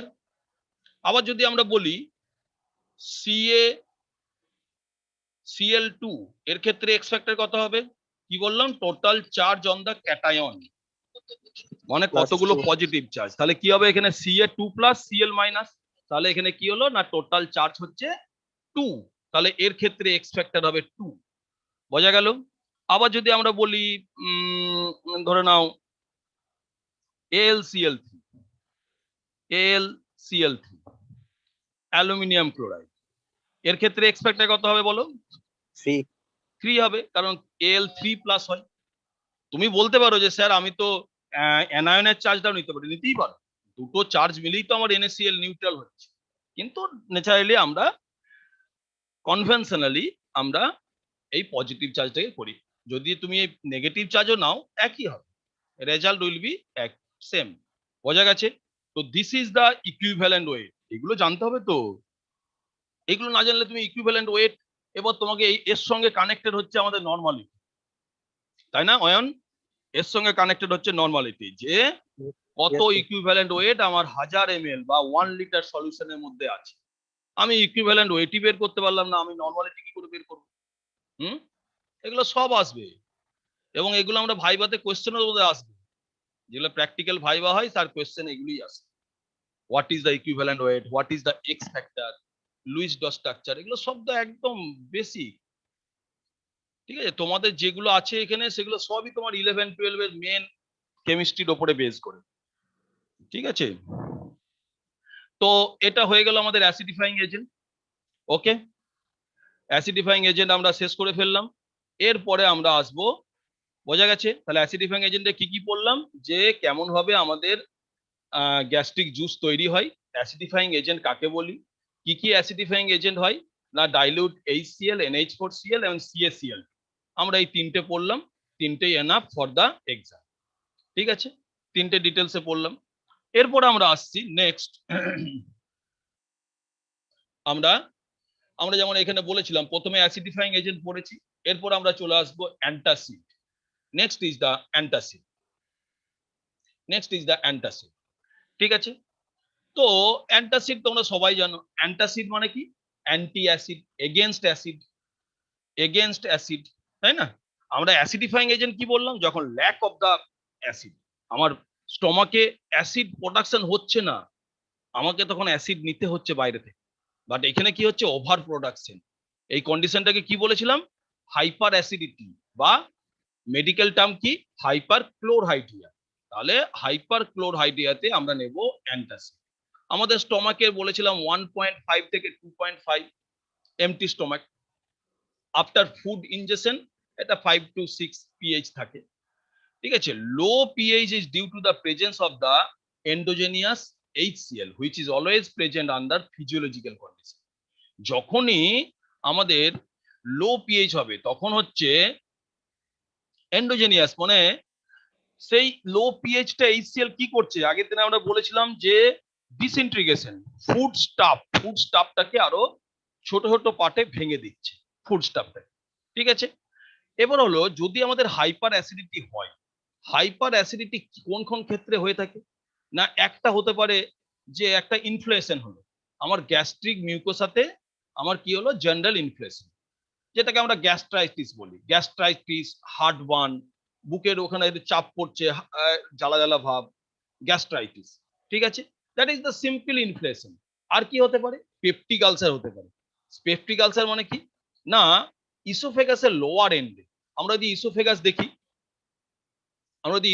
দেখি এরকম ভাবে আছে, এরকম ভাবে এসে পড়ে এই জায়গাতে আমাদের এরকম ভাবে স্টমাকটা হয়েছে। তো এই lower and inflation on the lower and, এই সব এন্ডে, এই এন্ড গুলোতে কি হলো না আমার ইনফ্লেশন হলো, এই এন্ড গুলোতে ইনফ্লেশন হলো, that is called the peptic ulcer. Gastric ulcer কি না, গ্যাস্ট্রিক আলসার হচ্ছে স্টমাকে না, এই পোর্শন গুলো আমার স্টমাকের mucous membrane, 3 layer of the stomach, যেটা অ্যাসিড থেকে স্টমাককে সেভ করছে, এখানে কি হলো আমার ইনফ্লেশন হলো, that is called the gastric ulcer. Peptic ulcer কি না, lower end of the oesophageal track. ঠিক আছে, আর একটা হয় ডিওডেনাল আলসার। ডিওডেনাল আলসার কি, আমার ডিওডেনাম পোর্শনে যেটা হয়ে থাকে, দ্যাট ইজ দ্য ডিওডেনাম। তো 3 রকমের আলসার হতে পারে। আর একটা হচ্ছে সিম্পল, যেটা বললাম জেনারেল, যেটা ম্যাক্সিমাম ক্ষেত্রে ম্যাক্সিমাম লোকের থাকে, একদম 7 বছরের শিশুর থেকে আরম্ভ করে 70 বছরের বয়স্ক লোকেরও হয়ে থাকে, যেটা ইনফ্লেশন। কেউ বলবে না যে আমার কোনোদিন গ্যাস্ট্রাইটিস হয়নি, এটাই ম্যাক্সিমাম ক্ষেত্রে হয়ে থাকে, যে একটা জেনারেল ইনফ্লেশন, অনেকক্ষণ খিদে পেয়েছে খাইনি, এই জেনারেল ইনফ্লেশন হতে হতে হতে হতে this is turn to the peptic ulcer, this is turn to the gastric ulcer, this is turn to the duodenal ulcer. ঠিক আছে, কিন্তু প্রথমেই শুরু হয় গ্যাস্ট্রাইটিস বলে। এগুলো হচ্ছে হাইপার অ্যাসিডিটি হলে কি কি হয়। তাহলে কি কি হয় বললাম, one is the gastritis, and second one is the peptic ulcer, third is the gastric ulcer, and fourth is the duodenum ulcer. Now গ্যাস্ট্রাইটিসের যদি হাইপার অ্যাসিডিটি হয় তার সিমটমস কি হবে, একটা গ্যাস্ট্রিক রিফ্লাক্স, যেটা আমি বললাম যে বুকের উপরে চাপ দিচ্ছে, বুকটা ভারী ভারী লাগছে, বা ও ঢেউ ঢেউ একটা হচ্ছে, that is the gastric reflux. আমার মুখ দিয়ে কি হচ্ছে, যখন কোল্ড ড্রিঙ্কস খেলে পরে কি হয়, একটা বড় ঢেকুর ওঠে, তাই তো অয়ন, একটা কোল্ড ড্রিঙ্কটা খেয়ে কি করিস, একটা বড় ঢেউ করে ঢেকুর উঠিস। তো that is the gastric reflex, gastric reflex. বা অনেক সময় কিরকম হয়ে থাকে, অনেক ঝাল খেয়ে নিলাম, मिर्चा खाने के बाद क्या होता है, हिक्का, ऐसे हिचकी, ऐसे ऊपर से नीचे से ऊपर तक एक हिचकी आता है, जिसको कहते हैं हिक्का। It is also the gastric reflux, माने गैस्ट्रिक कंटेंट ऊपर आने का कोशिश कर रहा है, वो तो नीचे जा गया है लेकिन फिर से वो ऊपर आने का कोशिश कर रहा है। ठीक है, second is the gastritis. Gastritis means the simple heartburn. ठीक है, stomach upset and heartburn. So this is the symptoms of the hyperacidity. This is the symptoms of the hyperacidity. Now the second, যে এই hyper, আমরা দেখলাম যে antacid কি না, আমরা হাইপার অ্যাসিডিটির এগেইনস্টে কাজ করব। এবার হোয়াট ইজ দ্য বহুত antacid, there is the too many molecules of the antacid. তো আইডিয়াল অ্যান্টাসিড প্রিপারেশন কাকে বলে না, ideal antacid preparation will be that antacid, that molecule, that antacid that should not be absorbable and cause systemic alkalosis. Means আমরা আগের দিনে যেটা discuss করেছিলাম, কি বললাম যে খাবারটা ফুড স্টাফ দিয়ে পড়ে আমার স্মল ইন্টেস্টাইন থেকে সেটা কি হয়, একদম directly it is going to the systemic circulation, সেখানে অ্যাবজর্ব হয়ে যাচ্ছে, but for the ideal antacid কি হবে না, আমার স্টমাকে গিয়ে পড়ে তাকে নিউট্রিলাইজ করে দিল, অ্যান্টাসিড গিয়ে পড়ে অ্যাসিডটাকে নিউট্রিলাইজ করলো, but it is not absorbable, এটা ব্লাডে যাবে, সিস্টেমিক অ্যালকালোসিস করবে না। সিস্টেমিক মানে হচ্ছে it is not going to the blood. এটা হলো একটা ক্রাইটেরিয়া। আর কি হবে না, antacid should not be laxative and causes constipation. আমরা পরবর্তীকালে পড়বো যে অনেক অ্যান্টাসিড আছে, যেমন অ্যালুমিনিয়াম কন্টেন্ট হয়, আবার ক্যালসিয়াম কন্টেন্ট বা magnesium content.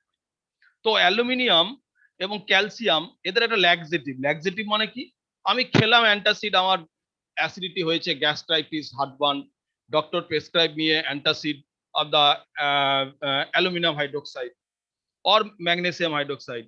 After taking the magnesium hydroxide কি হলো না, তোমার অ্যাসিড তো ঠিক হয়ে গেল কিন্তু ডায়রিয়া হয়ে গেল, লুজ মোশন।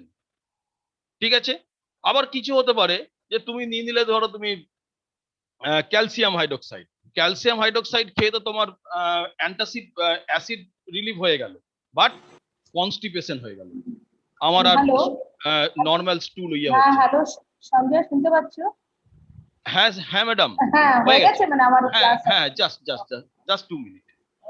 তো এটা হবে কনস্টিপেশন। তাহলে আমাদের কি কি, আমি দুটো পয়েন্ট ডিসকাস করলাম। Criteria for the ideal antacid preparation, that is it should not be absorbable or cause systemic alkalosis, and second is the it should not be laxative and causes constipation. চলো next class details discuss করব। Okay, thank you student. Thank you, sir. Thank you, sir. Okay Indren madam. হ্যাঁ হ্যাঁ, বলো। ওকে। ওকে।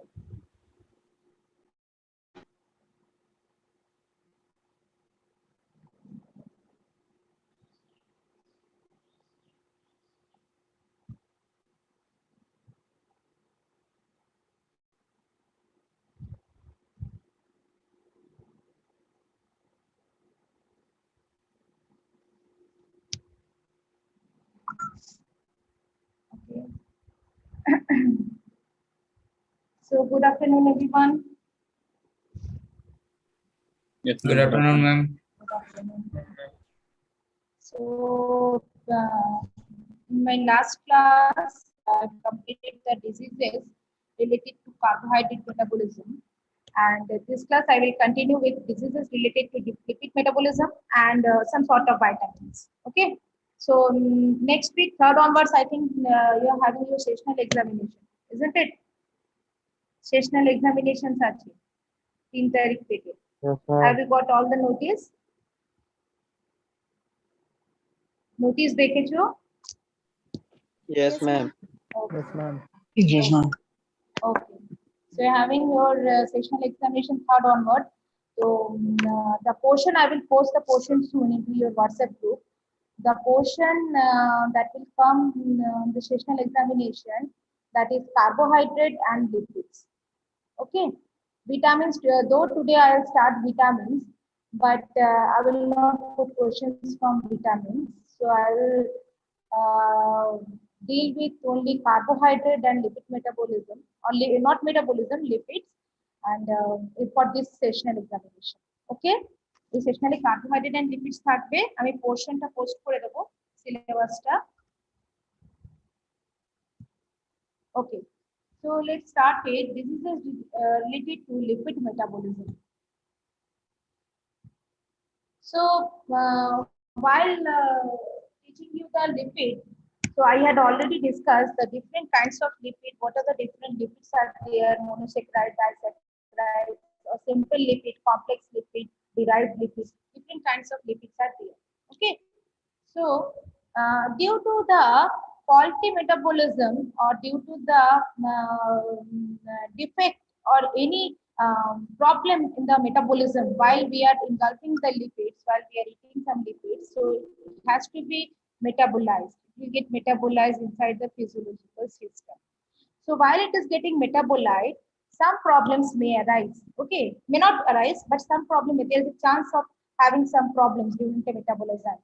So these problems, it may cause due to the lack of the enzyme which are used during the metabolism. These problems happens due to the lack of NADP or ATP energy. Okay, so lack of electrons taking part into the chemical reactions, because these are all coming under biochemical reactions. chemical sort of chemical reaction which is taking place in the physiological system. এটা আমাদের শরীরের মধ্যে physiological system এ যেটা হচ্ছে। Okay, so this sort of এই যে biochemical reactions যেগুলো হচ্ছে আমাদের শরীরে, যখন আমরা যে কোনো লিপিড খাচ্ছি বা কার্বোহাইড্রেটস খাচ্ছি বা প্রোটিনস খাচ্ছি, so this has to get metabolized. যদি মেটাবোলাইজ না হয়, we won't get any energy from the particular dietary supplements. ঠিক আছে, তো আমরা এগুলো থেকে কোনো এনার্জি পাবো না। তো প্রত্যেকটাই ডায়েটরি যে এন্টিটিস আছে সেগুলোর প্রত্যেকটারই ডিফারেন্ট ডিফারেন্ট ফাংশন আছে। All those are having, the protein is having different function, fat is having different, carbohydrates are having different purpose, vitamins, enzymes, all are having different functions. So we should have a balanced diet. আমাদের ডায়েটটা balance হতে হবে।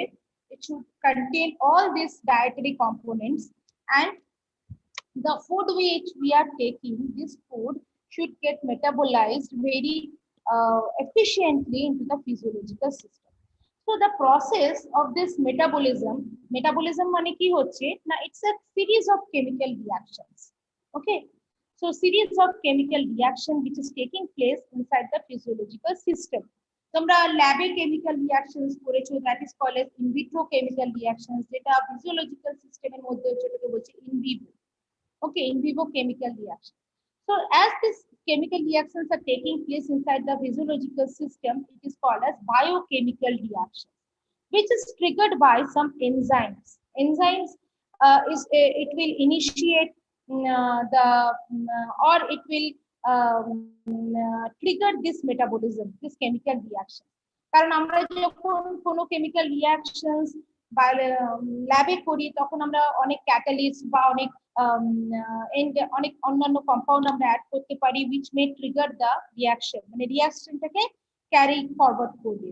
ওকে, so যখন biological সিস্টেমে হচ্ছে, enzyme is the only entity which will trigger this all biochemical reaction. So this is very important. Now the thing is if some enzymes are missing in the physiological system, যদি কিছু enzyme missing থাকে, সবার হয় না, হয়তো কারো কারো হয়, ঠিক আছে, বা if there is a deficiency, the amount of enzyme exactly required for the biochemical reaction, if this sort of enzyme is not present, then it may have some lacking, and we may not get the exact product. Okay, and we may not get the exact amount of energy which is required by our physiological system. So that is very much necessary. Amount of enzyme, okay, required amount of enzyme, এখানে আমি বলছি required, তার মানে কি excess হলো problem আছে and deficiency হলো problem আছে। The exact required amount of enzyme, that is very much necessary to have, and and the required amount of ATP will be synthesized accordingly. So যদি এটা না হয় তাহলে কোন কোন কন্ডিশনে হয় না, আর যদি না হয় then what are the different diseases, okay, that may appear or that may come true. So that is the problem. So now this lipids, we know that lipids are a very large molecule. Last the class where I taught this lipid, so there I have discussed the different structure. There I have shown you the different structures of the lipid. So these lipids are somehow bigger molecules. These are larger, and these are highly water insoluble. Okay, these lipids molecules. So and these are having different biological functions, like you're storing energy and serving as components of cellular membrane. যেটা আমি আগের দিন বলছিলাম যে আমাদের যে biological membrane, different models are there to describe the cellular cell membranes, lipid protein lipid models, sandwich models, different models are there. So this lipoprotein is a kind of derived protein, if you remember. So it's a kind of derived protein where this lipid or steroids, these are combined with the protein molecules. Okay, protein সাথে combined with. So lipoproteins, glycoproteins, or glucoproteins, different kinds of proteins are there. So these lipoproteins, these are the main component, one of the main component of the cellular metabolism. So the cell of the small intestine, means the small intestine the outer layer of the small intestine, the cell line which is present in this layer, they absorb the dietary lipids. Means whenever we are having food, whenever we are taking some food, so this food, it goes to the small intestine, okay, from the GI tract to stomach to small intestine. So it goes to the small intestine. So whenever it is going to the small intestine, the cell which is present in the inner lining of the small intestine that will absorb the lipid, okay, and uh, mm, uh, and this lipid is engulfed by the lipoprotein particles which is present in the cellular membrane. Okay, so different kinds of lipids like triglyceride, cholesterols, and fat-soluble vitamins that are transported through the blood by the lipoprotein particles. Lipoproteins are present in the cell membrane, so the lipid which is engulfed by the cell, this lipid goes to the different body parts or the different sites by through bloodstream. Blood is a connective tissue, so through the bloodstream, and this triglyceride, cholesterol, বা fat soluble vitamin, এগুলো transport হয় through lipoproteins. Not only this cholesterols or fat soluble vitamins or triglyceride, monosaccharides, it's not monosaccharides, glycerides or diglycerides, triglycerides even, they are transported through lipoproteins. তো যদি লাইপোপ্রোটিনে কোনো রকম problem হয়, because লাইপোপ্রোটিনটা হচ্ছে গিয়ে সব ট্রান্সপোর্টের one of the carrier, okay, which is transporting the lipids of fat soluble vitamins. So if there is any disorder, কোনো রকম প্রবলেম লাইপোপ্রোটিনসে হয়, then there may be some problem, some kind of diseases or abnormalities may arise. Okay, so lipoproteins, what are the different lipoproteins are there, like chylomicrons or very low density lipoproteins. All of you must have heard this terminology, VLDL or IDL, intermediate density lipoproteins, low density lipoproteins, LDL, or high density lipoproteins, HDL. Okay, so different kinds of lipoproteins are there.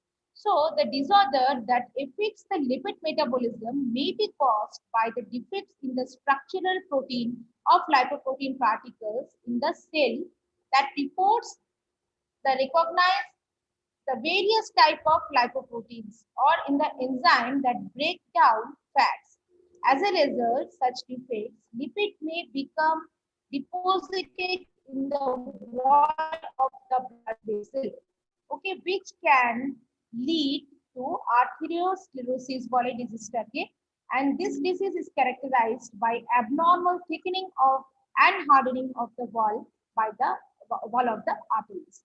তার মানে কি, যে আমি যেরকম বললাম যে lipoprotein, আমি খুব সিম্পল ভাষায় বলি, তাহলে লাইপোপ্রোটিন যেটা আছে, it helps to carry the fats, যেটা স্পেসিফিক্যালি ট্রাইগ্লিসারাইড বলছে বা ওয়াটার ইনসলিবল ভিটামিনস বলছে, তো এইগুলোকে ক্যারি করে, ওকে, থ্রু দ্য ব্লাড, এটা ক্যারি করে লাইপোপ্রোটিন, সেটা ব্লাড স্ট্রিমের মধ্যে এটাকে ক্যারি করে। তো যদি লাইপোপ্রোটিনে কোনো রকম প্রবলেম হয়, or if sufficient amount of the lipoprotein is not there, then what will happen? So কি হবে, this fat, it will not move from one side to another side, it will get deposited on the blood vessel, wall of the blood vessels. Okay, deposit হয়ে যাওয়ার জন্য কি হতে পারে, হার্ডনিং of the wall, blood ভেসেলের ওয়াল গুলো hard হয়ে যেতে পারে বা থিকনিং হয়ে যেতে পারে wall of the arteries. So that is the disease. This disease is called as arteriosclerosis. So why this disease appears or happens? Due to the lack of lipoproteins or any abnormalities happening in the lipoproteins. So the fat, it will not move along with the blood, and it will get deposited in the blood vessels.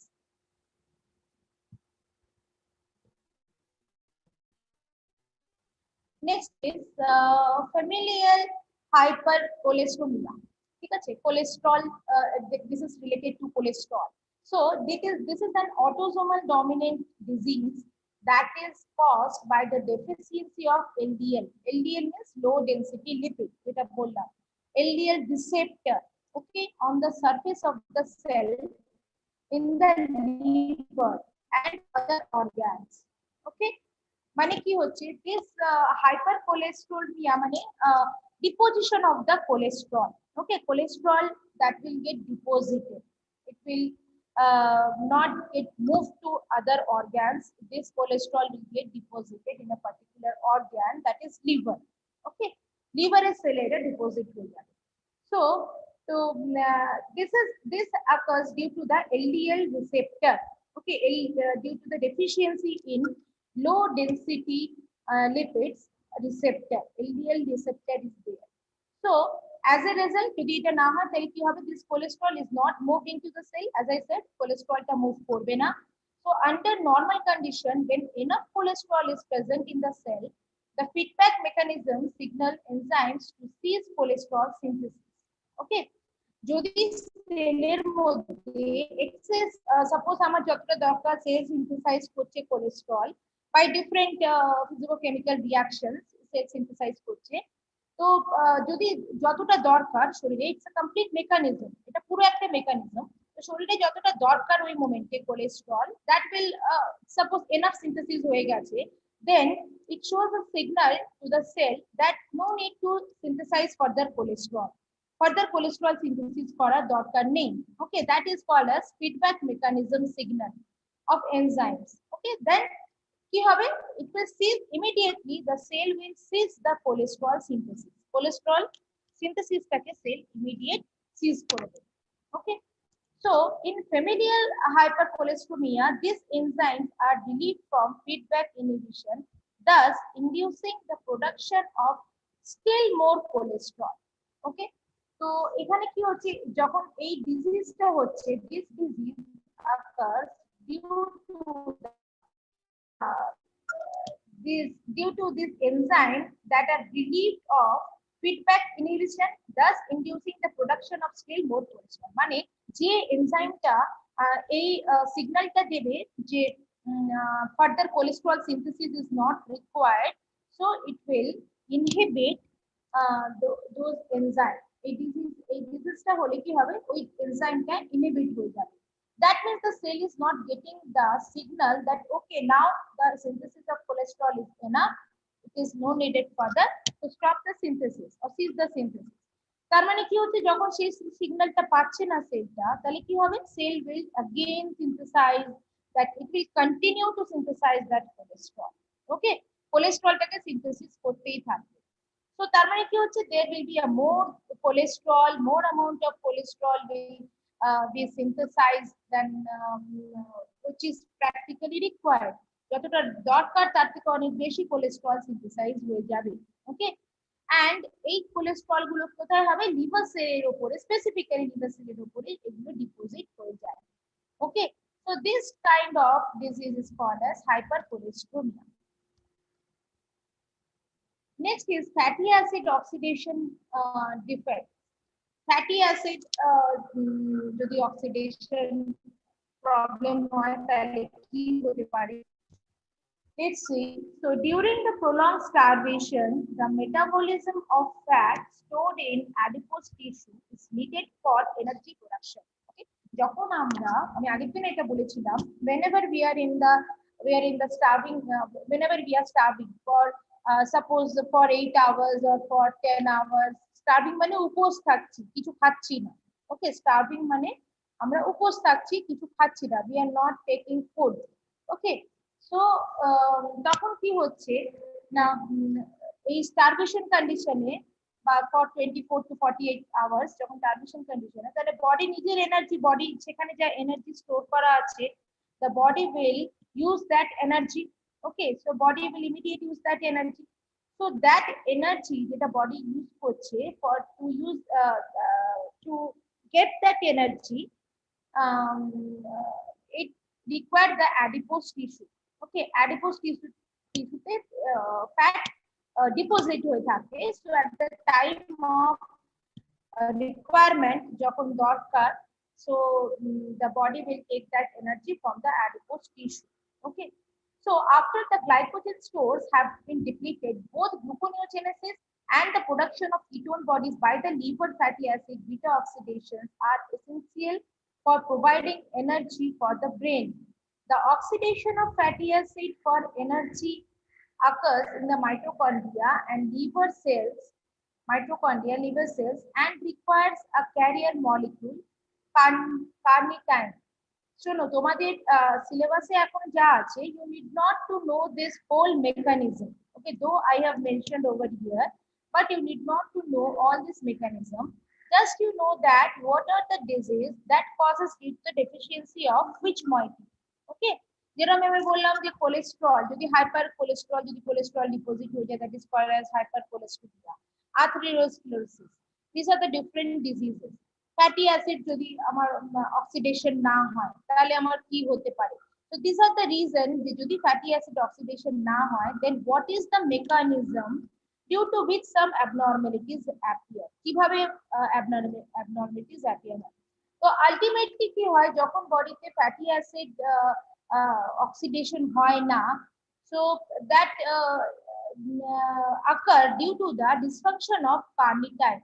Okay, this is the pathway, carnitine pathway.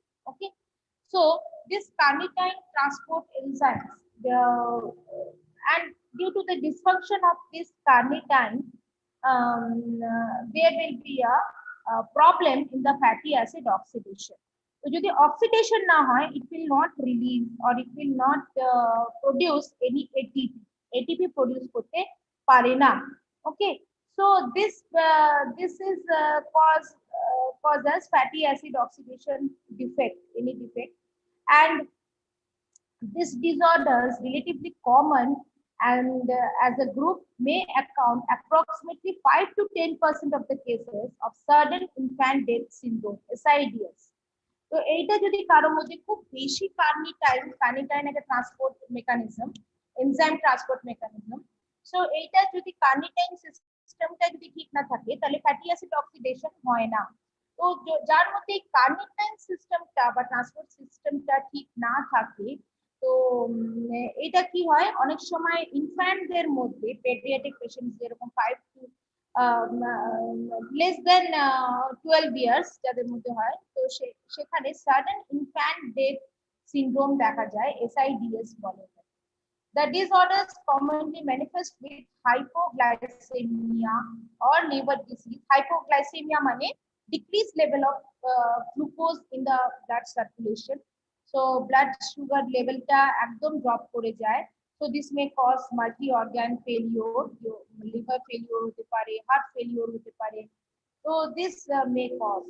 So that is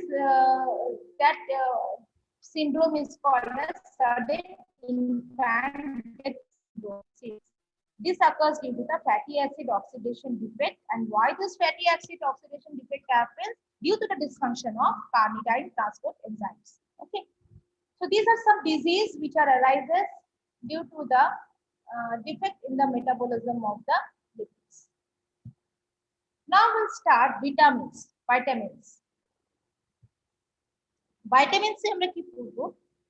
আমরা পড়বো introduction, what are vitamins, what are the general characteristics of vitamins, what are the general functions of different vitamins, what are their classifications, structures, individual characteristic of the vitamins, and their individual source, dietary source, and what are the different mechanism of action is not exactly required for you, and what is the individual function of the different vitamins. So vitamins, it comes from a Latin word vita, that means life.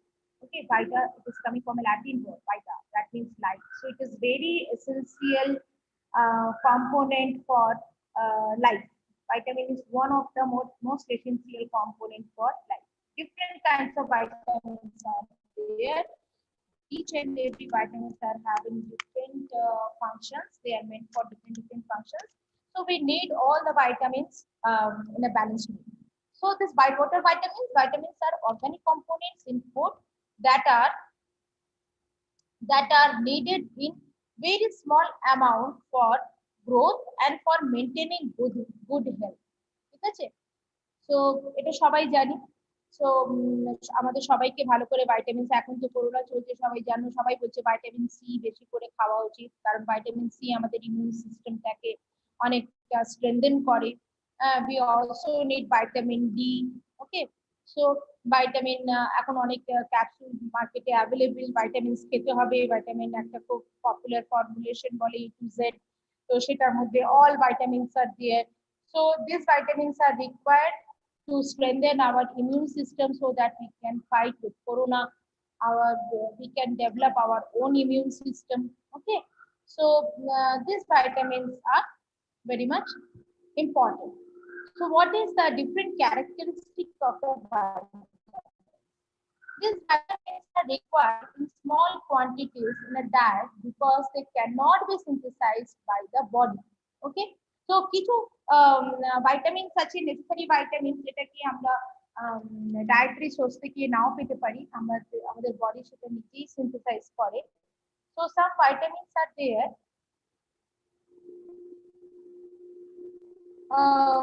which we require in a small quantity in the diet because they cannot be synthesized by the body.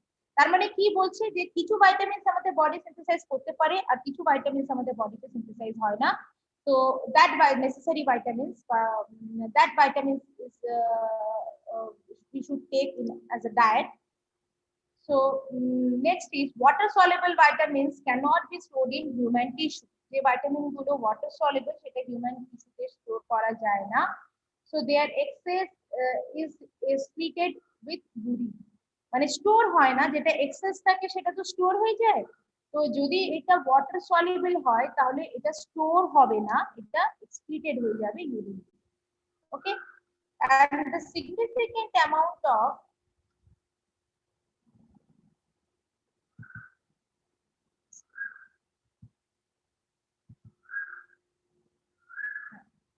So a significant amount of fat-soluble vitamins can be stored in the adipose tissue and in the liver. Okay, তো এর আগে যেটা আমি বললাম, যদি আমাদের adipose tissue থেকে সেটা adipose tissue আমরা at the time of requirement যদি adipose tissue metabolism ঠিক করে না হয়, then different problems may arise. তার মানে সেখানে vitamin যেটা fat-soluble vitamins that will also not get metabolized at the time of requirement. Okay. So synthesis of vitamins are identical to natural vitamins. Synthetic vitamins are identical to natural vitamins. And once the growth and development are completed, vitamins essential nutrient for the healthy maintenance of the cell. That we all know. Vitamins এর কি কাজ সবাই জানো. Vitamins are helpful for the health and life. They build up resistance of the body against diseases. যেটা বললাম, তার মানে কি this strengthen our immune system. আমাদের immune systemটাকে strengthen করে. So they prevent and cure various diseases caused by deficiency. They help the digestion and utilization of mineral salts and carbohydrates in the body. They stimulate and give strength to digestive and nervous system. Okay, digestive system, nervous system takeও strengthen করে and stimulate করে. They help in health protection. They help to maintain the proper health and normal growth. Now, different kinds of vitamins are there. This is broadly classified into two categories. One is fat-soluble vitamins and another one is water-soluble vitamins. So, fat-soluble vitamins, these vitamins, those are dissolved in fat. These are insoluble in water. They are easily dissolved in fat. Okay. So, because fat is easily stored in our body, so fat-soluble vitamins can be stored within our fat. তো যদি যেহেতু আমাদের sell স্ট্রাকচারটাই lipid দিয়ে তৈরি, main component হচ্ছে lipid সেলের lipoprotein side, so these vitamins those which are soluble in fat, they can be easily stored in our body. Okay, আর যেটা আগে বললাম যেটা ওয়াটার সলিউবল সেটা স্টোর হয় না, whatever is required the body will take that and extra amount will be excreted through urine. Okay, so the means they can accumulate and be saved for later use. মানে যেটা fat soluble হয় সেটা কিছু save করবে. and the fat soluble vitamin কি কি আছে এগুলো এমসিকিউ কোশ্চেন হয়. what are the different fat soluble vitamins are there? Like A, D, E and K. 4 fat soluble vitamins are there.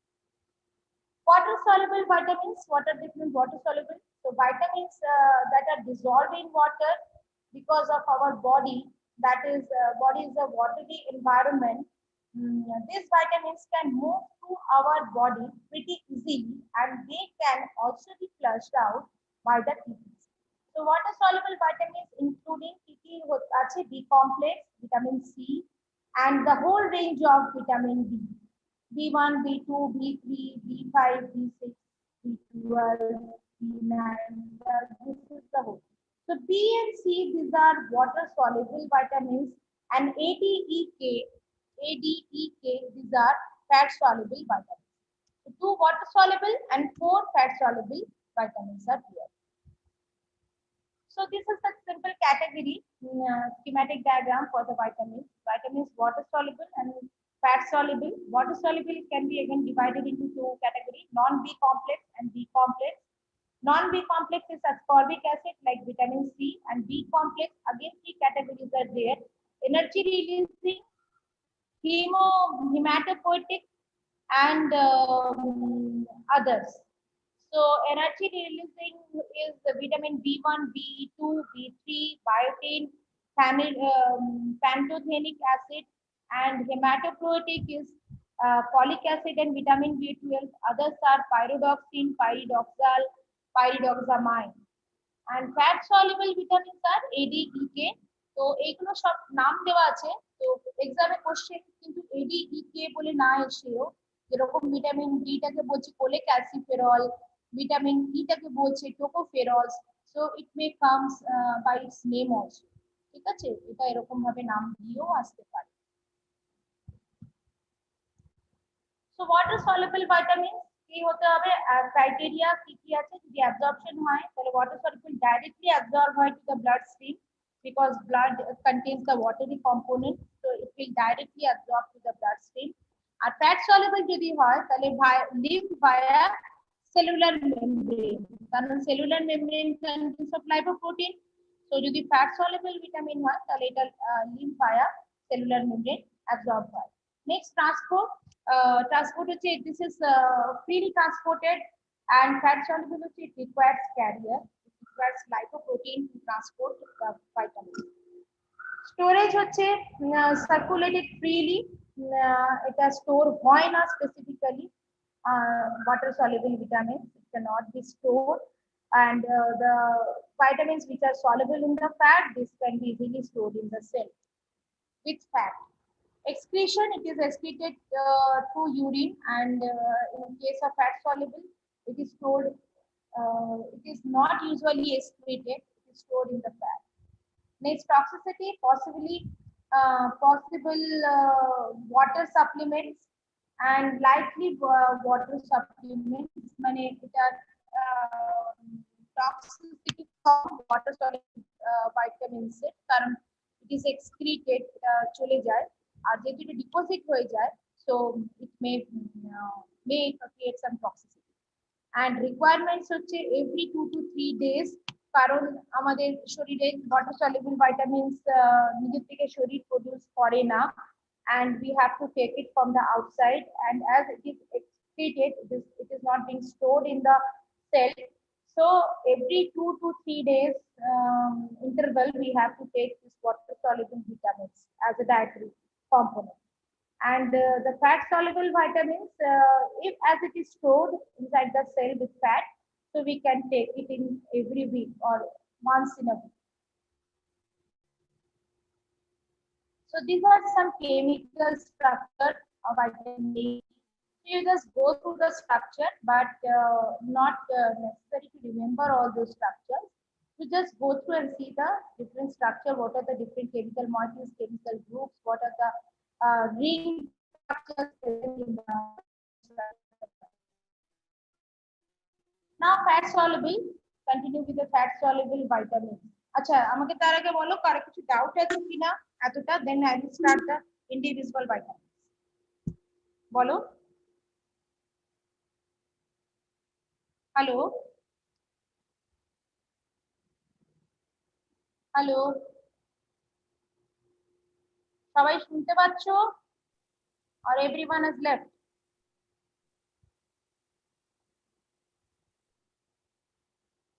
Hello? No one is listening.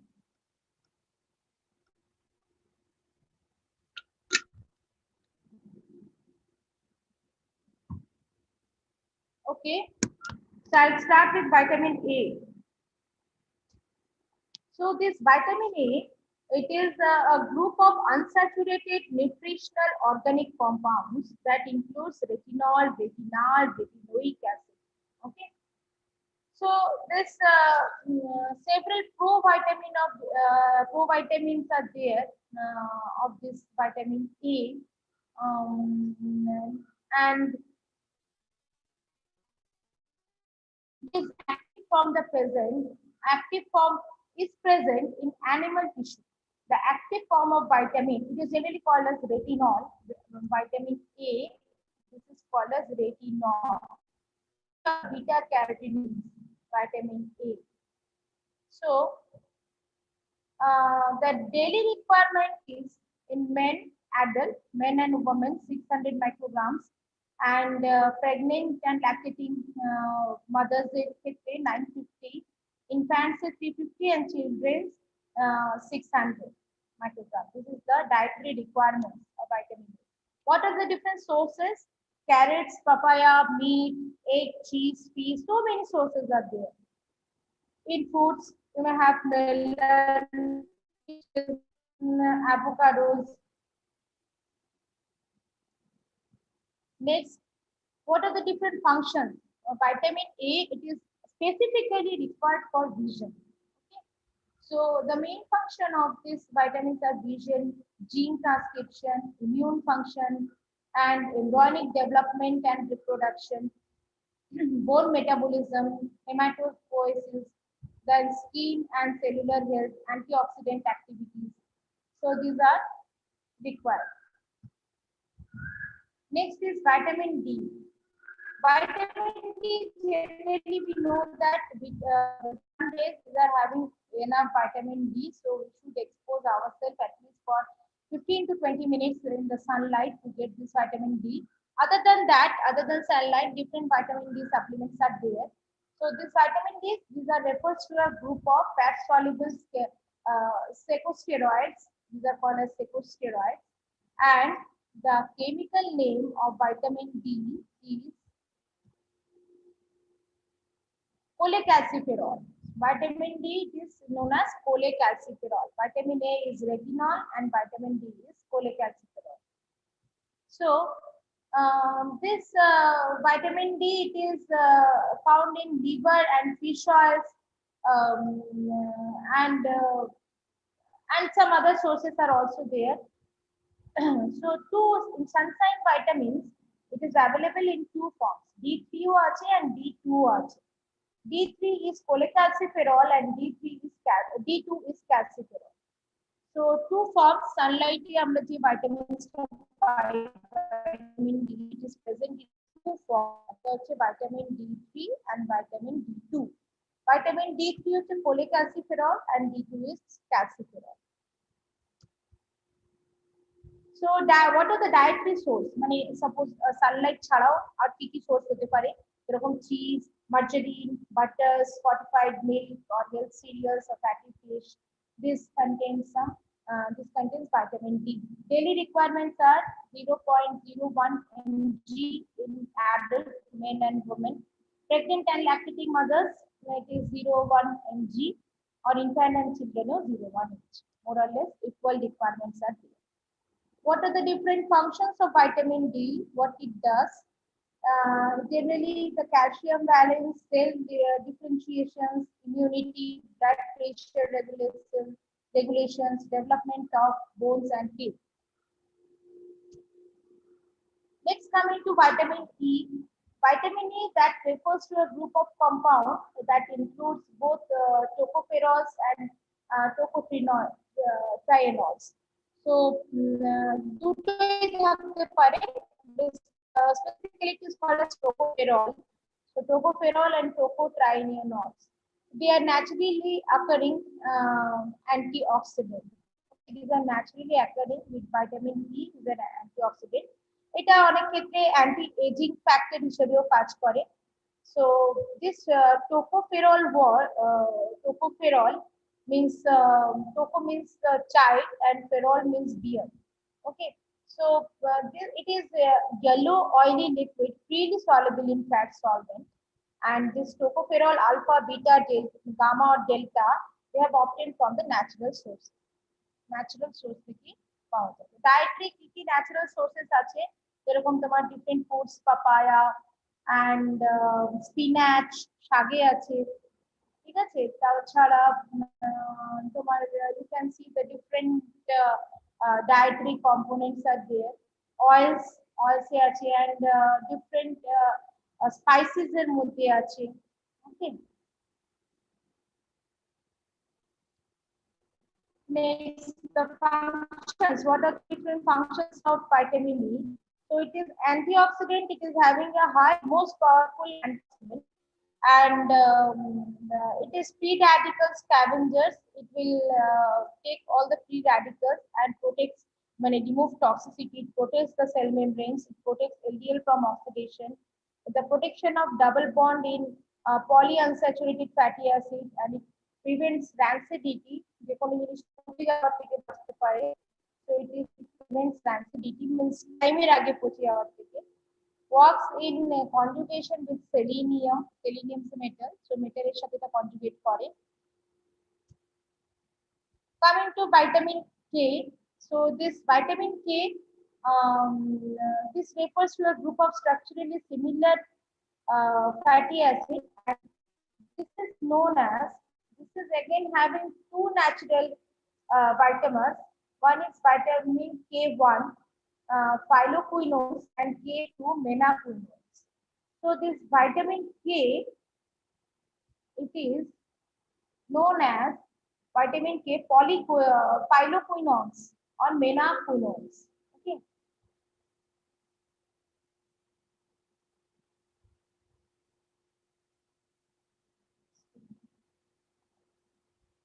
Ma'am হ্যাঁ বলো। Ma'am free radical স্ক্যাভেঞ্জারটা repeat করে দেবেন? Free radicals মানে হচ্ছে যখন আমাদের শরীরে যখন বায়োকেমিক্যাল রিঅ্যাকশন হচ্ছে, এগুলো তো সব কেমিক্যাল রিঅ্যাকশন, যেটা কি আমাদের বায়োলজিক্যাল সিস্টেমের মধ্যে হচ্ছে, which is triggered by enzyme। আমি প্রথমেই বললাম, ঠিক আছে। যখন এটা কেমিক্যাল রিঅ্যাকশন হয়, তাহলে প্রোডাক্ট অনেক কিছু হতে পারে। What we are desiring, what we are not desiring, যেটা আমাদের দরকার, যেটা আমরা দরকার নেই সেটাও হতে পারে। তাতে কিছু এইসব কেমিক্যাল ইনফ্লুয়েন্স কিছু ফ্রি র্যাডিক্যালস রিলিজ হতে পারে। তো এই যে free radicals, this are somehow কিছু কিছু ক্ষেত্রে এটা দেখা যায় খুব টক্সিক হয়।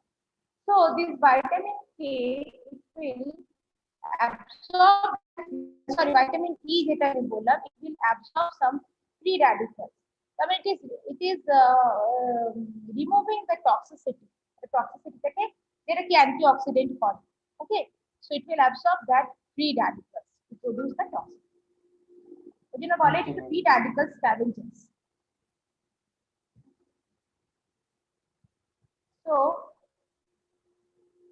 কারো কোনো কোশ্চেন আছে? আচ্ছা, ভিটামিন কে টা আমি শেষ করে দিই, তাহলে ফ্যাট সলিউবল ভিটামিন শেষ হয়ে যাবে। সো দ্য ডায়েটরি, বললাম যে এটাকে বলা হয় পলিকুইনোজ। তো vitamin K includes two natural vitamins.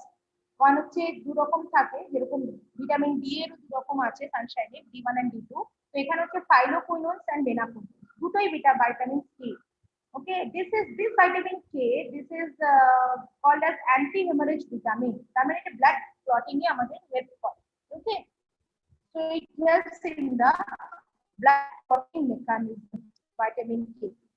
So what are the different sources are there? These are the different sources, and this is the daily requirements. These are some vegetable fruits in which we are getting this vitamin K, and these are the requirements in adult men and women. It is 70 to 140 micrograms, and children 35 to 75 micrograms. And what are the functions? The main function of vitamin K is for clotting. It helps in the clotting.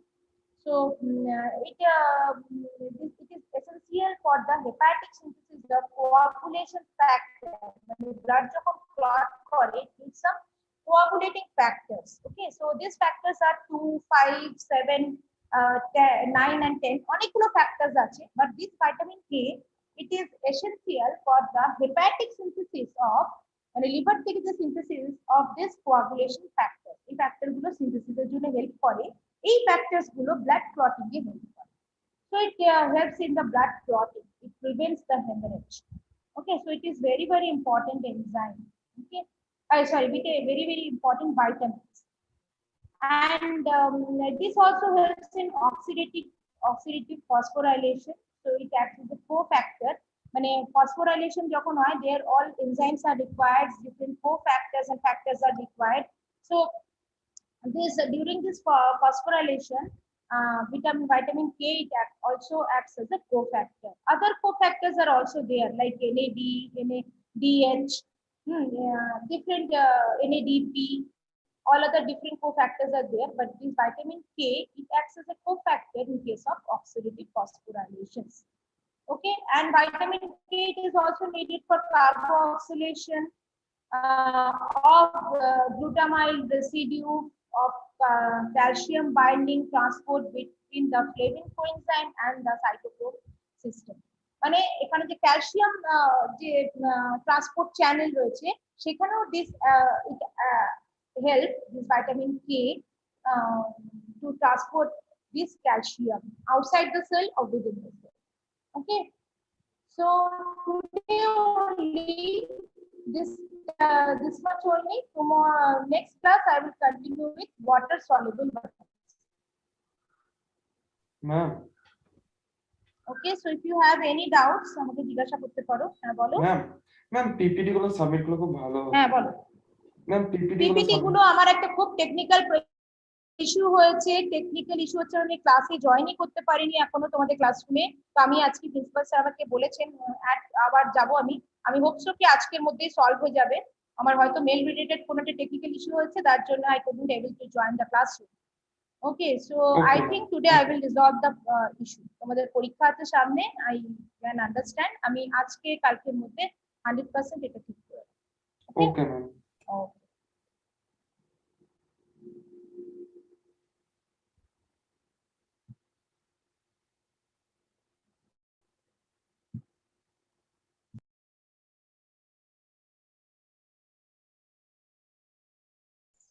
Yeah, students, wait for 10 minutes. Your next class will be starting from 3:50.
Sir, good afternoon. পড়ে দিয়েছি co-host. Okay. হ্যাঁ, Good হ্যাঁ, sir. afternoon. Okay, sir.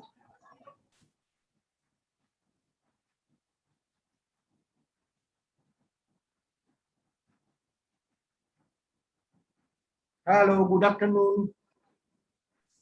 Yes, sir. Good afternoon, sir. Good afternoon, sir. Am I audible? Yes, sir. Yes, sir. Okay.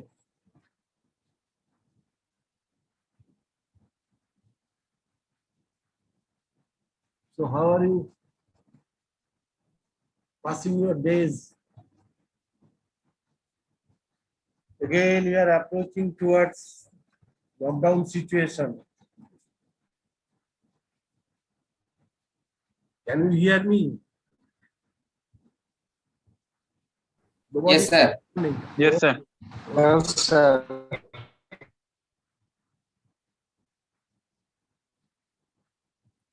তোমাদের কি এই situation ভালো লাগছে নাকি? No, No, sir. sir. ভালো লাগার তো কথা না। এই বয়সে কলেজে আসতে দেওয়া হচ্ছে না, ঘরে বদ্ধ। কিন্তু একটা আছে, সেটা হচ্ছে যে আমি এর আগের একটা ক্লাসে বলেছিলাম তোমাদের যে ইউ মাস্ট মেনটেন দা কোভিড-19 যে সমস্ত ইনস্ট্রাকশনস যা দেওয়া হচ্ছে সবই বিধি, নিয়ম বিধি। তো তার সঙ্গে সঙ্গে এটাও কিন্তু দেখতে হবে যে আমরা যে ঘরে আছি বা থাকি সেই ঘরগুলো যেন ওয়েল ভেন্টিলেটেড হয়। তার কারণ ঘরের জানলা দরজা সব কিছু তুমি বন্ধ করে ঘরে ভেতরে বসে থাকো, ইট হ্যাজ বিন সিন যে ম্যাক্সিমাম নাম্বার অফ কেসেস যেগুলো আসছে তাদের মানে যত নাম্বার অফ কেসেস এসেছে এখনো পর্যন্ত তাদের মধ্যে বেশি অ্যাফেক্টেড হয়েছে কিন্তু যারা ঘর বন্ধ করে বাড়ির থেকে বেরোয় না তারা। তো আমরা ধরে নিচ্ছিলাম যে এই আমাদের জামা কাপড়, তারপরে তোমার কোনো মেটেরিয়ালস বাজার থেকে জিনিস আসছে, এইসব দিয়ে বোধহয় আমাদের ঘরে আসছে অনেক সমস্যা। কিন্তু তার থেকেও বেশি যেটা আসে সেটা হচ্ছে আমরা যেটা বাইরের থেকে ঘরে নিয়ে আসি, সেটা হচ্ছে যে আমাদের চুলের সঙ্গে খুব সুন্দরভাবে থেকে যায়।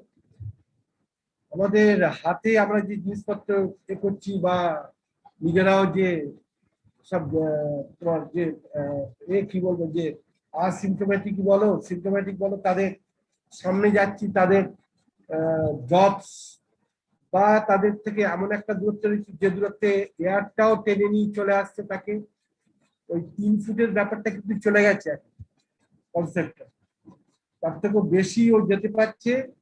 এবং শুধু তাই না, এই ধরো সেইটা এসে আমার একটা আমি কথা বলছি উইদাউট মাস্ক, আমার মুখ থেকে বেরিয়ে আমার সামনে যে দাঁড়িয়ে আছে তার আমি হাতে বা এক্সপোজ পোর্শনে লেগে গেল, সেইটা আমি ক্যারি করে নিয়ে গেলাম। চুলে এসে পড়লো, চুলটা আমি ক্যারি করে নিয়ে গেলাম। জামা কাপড়ে বিশেষ সেইভাবে ক্যারি হয় না। তো যাই হোক, তবুও সাবধানতা তো নেওয়া ভালো। এবং জানবে যে সারফ্যাক্ট্যান্ট টাইপ অফ মেটেরিয়ালস, মানে এই যে সাবান কিন্তু একটা বড় শক্তি।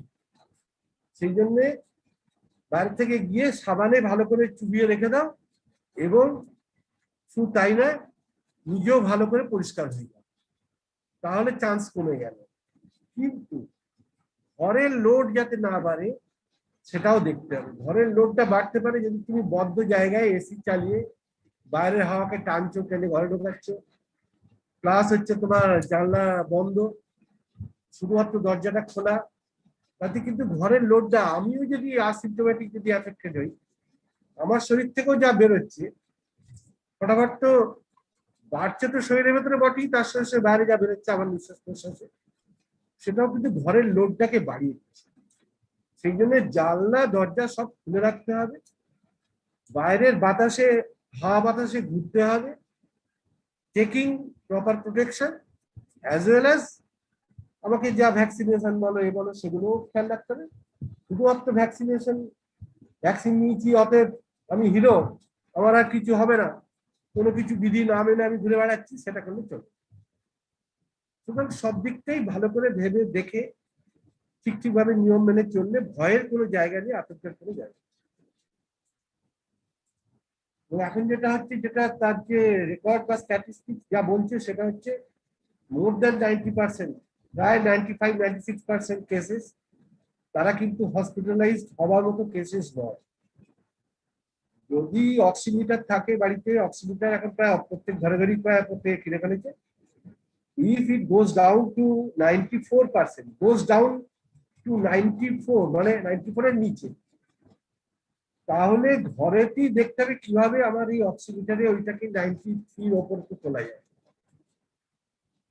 তো সেগুলো ছোটখাটো এক্সারসাইজ চালিয়ে যেতে হবে, সেলগুলো যাতে অক্সিজেন প্রপারলি পায়। দেখো বদ্ধ ঘরের থেকে যদি ঘরের জানালা খোলা থাকে সেখানেও অক্সিজেনের প্রবাহ অনেক বেশি থাকে। তো এইসব জিনিস বাইরে খোলা হাওয়ায় যদি ঘোরা যায়, সেখানে কিছু কিছু তোমার ফুড আইটেমস আছে ছোটখাটো, যেগুলো আমার শরীরে সেলেতে অক্সিজেনের বাড়িয়ে তোলে, নেবার ক্ষমতাটা বাড়ায়। এখন থেকে যদি তোমার এই লাঙের যে ক্যাপাসিটি বাড়ানো, অক্সিজেন নেওয়ার ক্ষমতা বাড়ানো, হাওয়া নেওয়ার ক্ষমতা বাড়ানো, এইগুলোর সম্পর্কেও কিন্তু সজাগ থাকতে হবে। আমাকে সবকিছু প্রোফাইল্যাকটিক ওয়েতে দেখতে হবে, দেন ডিজিজ হলে তখন দেখা যাবে এটা ত্যাগ করতে হবে। ঠিক আছে? তোমাদের মনে হতে পারে যে আরে আমরা তো এগুলো সবই জানি, জানি নিশ্চয়ই, কিন্তু মাঝে মাঝে একটু স্মরণ করিয়ে দেওয়া ভালো, সেই হিসেবে করিয়ে দিলাম।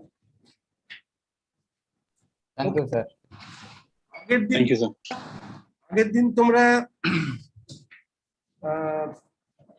আম্বিলিফেরাস ফ্রুট তার একটা এক্সাম্পল হিসেবে করিয়েন্ডার স্টাডি করেছো।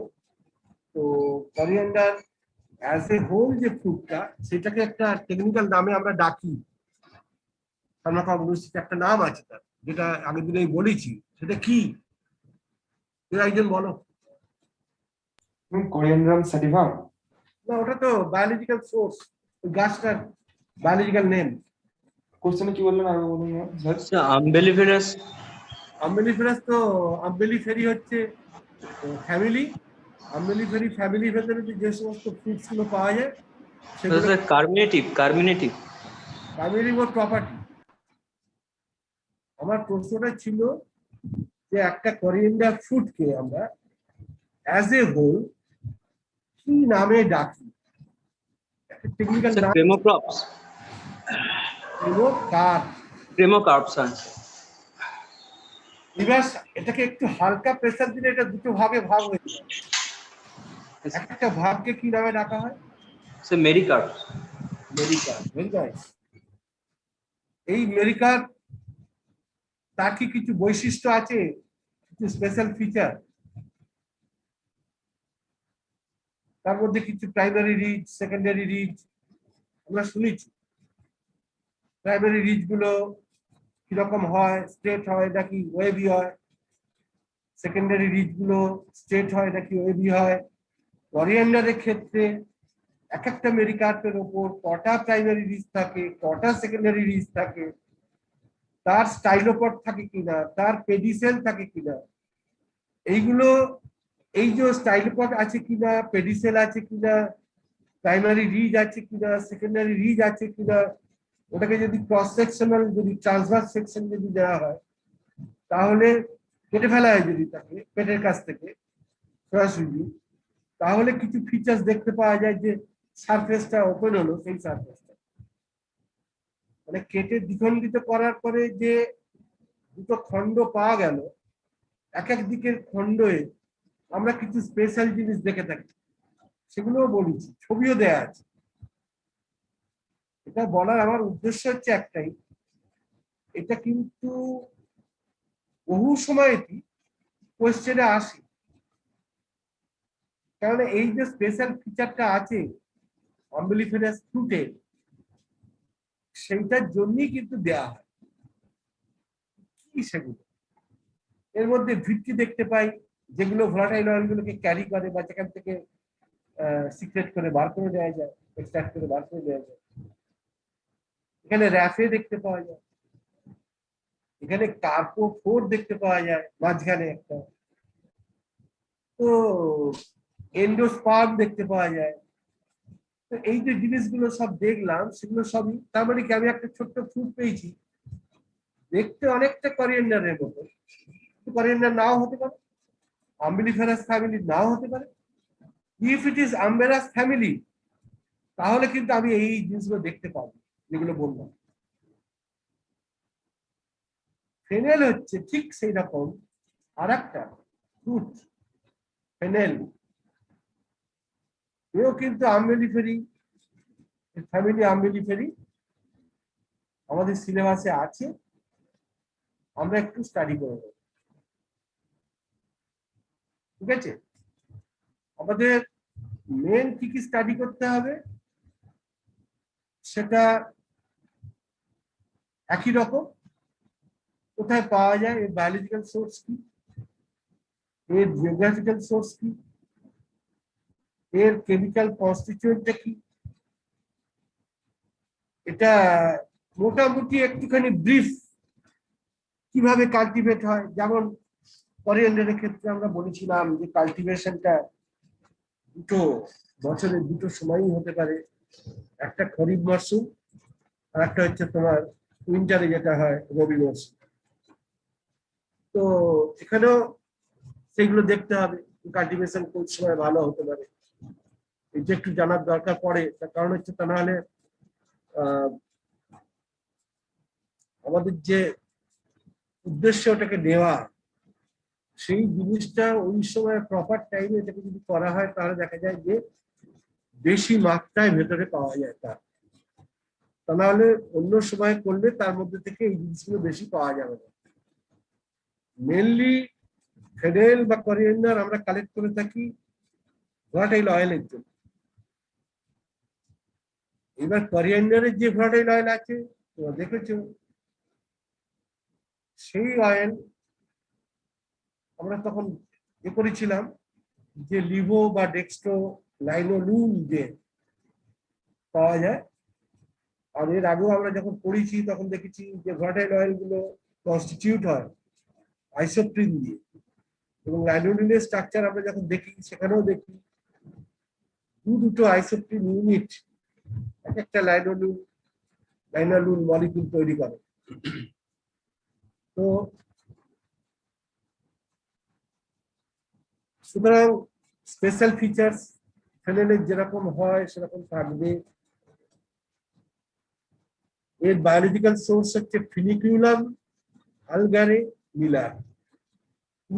ফিনিকিউলাম ভালগারে বললেই চলবে, ফ্যামিলি তো বলার দরকার রাখে না। আন্ডার দ্য আম্বেলিফেরাস মানেই হচ্ছে আম্বেলিফেরি। এবং সাধারণত দেখা যায় যে আমরা যেটা চাই আর কি, সেটা হচ্ছে এর মধ্যে যেন 1.4% নিচে ভোলাটাইল অয়েল না থাকে। আমরা ড্রাই করতে গিয়ে অনেক সময় ভোলাটাইল অয়েল বেরিয়ে চলে যায়, সেইটা যাতে না যায় সেইটা নজর রাখতে হয়, সেইভাবেই ড্রাই করতে হবে। কেননা বাজারে যেটা আসে সেটা কিন্তু ড্রাই করা অবস্থাতেই আসে, এমন পর্যায়ে ড্রাই করবো না যে ওর ভিতর থেকে ভোলাটাইল অয়েলটা বেরিয়ে চলে গেল। সুতরাং আমাদের যেটা এক্সপেকটেশন, আমি যে স্যাম্পলটা পাবো that sample must contain not less than 1.4% volatile oil. এবার জিওগ্রাফিক্যাল সোর্স অনেকটাই এর মতন করিয়েন্ডারের মতন, তবে এটাও করিয়েন্ডারের মতন মেডিটারেনিয়ান কান্ট্রিজে পাওয়া যায়। মেডিটারেনিয়ান সি যেটা আছে তার চারপাশে যে সমস্ত দেশগুলো আছে, সাধারণত 20 to 30 কান্ট্রিজ আছে, এবং সেখানে তো পাওয়া যায়ই। তার সঙ্গে সঙ্গে এটা তোমার বেশি মাত্রায় পাওয়া যায় রোমানিয়া, রাশিয়া, জার্মানি, ফ্রান্স। কিন্তু বহু সময় কি দেখা যায় যে স্পিসিসের তফাৎ হয়ে যাচ্ছে। স্পিসিসের তফাৎ হয়ে যাওয়ার জন্য, বা যদি সেম স্পিসিসও হয়, ওদের দেশ থেকে যে জিনিসগুলো আসে বিশেষ করে রোমানিয়া, রাশিয়া থেকে, সেগুলো কিন্তু একটু lower quality. Lower quality means substitute হতে পারে। We cannot say those are the adulterants. Adulterants is different thing than the substitutes. Substitutes হচ্ছে আমি যখন আমার সঠিকটা পাচ্ছি না, কিন্তু যেটা পাচ্ছি সেটার থেকে একটু লোয়ার কোয়ালিটির বা লোয়ার কোয়ান্টিটির জিনিস আমি পাচ্ছি। কিন্তু অ্যাডাল্টারেন্ট হচ্ছে একদম সাংঘাতিক ভাবে অপোজিট, মানে যেটা ওর মধ্যে থাকা চলবে না একদম। সুতরাং I expect we have understood what is adulterant and what is substitute. দুটো কিন্তু তফাৎ আছে। এই রাশিয়া, জার্মানি, রোমানিয়া এখান থেকে যে প্রোডাক্ট গুলো আসে পার্টিকুলারলি ফেনেলে, সেগুলো একটু লোয়ার কোয়ালিটি। তার মানে they can be used as a substitute, not as an adulterant. Understand? আমার কথা শুনতে পাচ্ছ তো? Yes, sir. Yes, sir. ওকে ওকে। আর ইন্ডিয়াতে গুজরাট হচ্ছে মেন, মানে ম্যাক্সিমামটাই প্রডিউস করে। Other than Gujarat, Punjab, Maharashtra, UP and West Bengal, they also cultivate আর produce Punjab, Maharashtra, UP and West Bengal, other than Gujarat. এইবার এটাকে ওভারঅল অর্গানোলেপটিক আমি ওপর থেকে দেখে মোটামুটি ভাবে একটা ইভালুয়েট করা যে হ্যাঁ এটা হতে পারে, এটা ফেনেল, এটা বলতে পারা যায় যদি এর অর্গানোলেপটিক ক্যারেক্টারস গুলো আমাদের জানা থাকে। সেখানে কালার হয় হচ্ছে green to yellowish brown, odour sweet aromatic obviously, taste ওটা spicy characteristic and mucilaginous, size হচ্ছে 2 to 4 millimeter in dia and 5 to 10 millimeter in length, সেই জন্য একটু লম্বাটে ধরনের। আর শেপ হচ্ছে স্ট্রেট অথবা স্লাইটলি কার্ভ। তো মরফোলজিক্যাল ক্যারেক্টারস আমরা স্পেশাল ফিচার্স জানি। এর ক্ষেত্রে প্রেমোকার উইথ পেডিসেল দেখতে পাওয়া যায়, নিচে একটা ছোট্ট যে ফুটের সঙ্গে লেগে থাকে মাঝখানে, যেটা সঙ্গে ও গাছের সঙ্গে নিজেকে লাগিয়ে রেখে দেয় ফুটটা, দ্যাট ইজ দ্য পেডিসেল। তো পেডিসেলের সঙ্গে ক্রেমোকারটাকে দেখতে পাওয়া যায়, মানে ম্যাক্সিমামই হচ্ছে হোল ক্রেমোকারটি দেখতে পাই আমরা। ভেরি রেয়ার ওগুলো ভাগ হয়ে গিয়ে মেরিকার্পে ভাগ হয়ে যায়, ভেরি রেয়ার, মানে খুব কম ওর মধ্যে, মানে বেশিটাই ওর মধ্যে দেখা যায় ক্রেমোকার। আর 5 স্ট্রেট প্রমিনেন্ট প্রাইমারি রিজ দেখতে পাওয়া যায়, 4টে সেকেন্ডারি রিজ, আর হচ্ছে 2টো কমিসিওরাল ভিত্তি, 4টে ডরসাল ভিত্তি দেখতে পাবো কাট ট্রান্সভার্স। মানে যদি ট্রান্সভার্স সেকশন নেওয়া হয় তাহলে আমরা দেখতে পাবো যে 2টো কমিসিওরাল, কমিসিওরাল মানে 2টো মেডিকার যখন লেগে রয়েছে, তোমরা করিয়েন্ডারের ছবি বার করে দেখতে পারো, দুটো যখন করিয়েন্ডারের মেডিকার লেগে রয়েছে, মাঝখানে একটা গোল একটা স্পট রয়েছে, দ্যাট ইজ দ্য কার্পোফোর। তার থ্রু দিয়ে 2টো মেডিকার একটা অপরের গায়ে লেগে রয়েছে। এইবার এই যে কার্পোফোর আর 2টো যেখানে লেগে রয়েছে একসঙ্গে, এই যে সারফেসটা, এই সারফেসটাকে বলা হচ্ছে কমিসিওরাল সারফেস। আর বাইরের দিকে যে ওভাল শেপের 2টো ডোম দুদিকে মেরিকার্পেট, সেই দুটোকে বলা হচ্ছে ডরসাল সারফেস।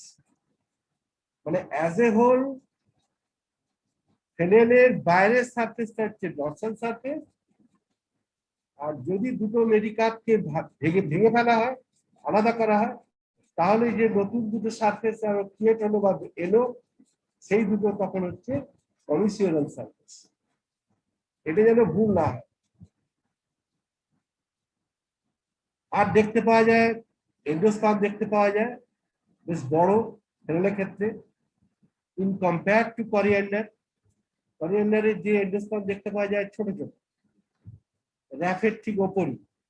এখানে র্যাফেটাকে আরো চেপে দেয়, রাদার এন্ডোস্পার্মটাই অনেক বড়, প্রায় পুরো একটা মেরিকাপ কভার করি এন্ডোস্পার্মটা থাকে, অয়েলি যেটা, oily in nature.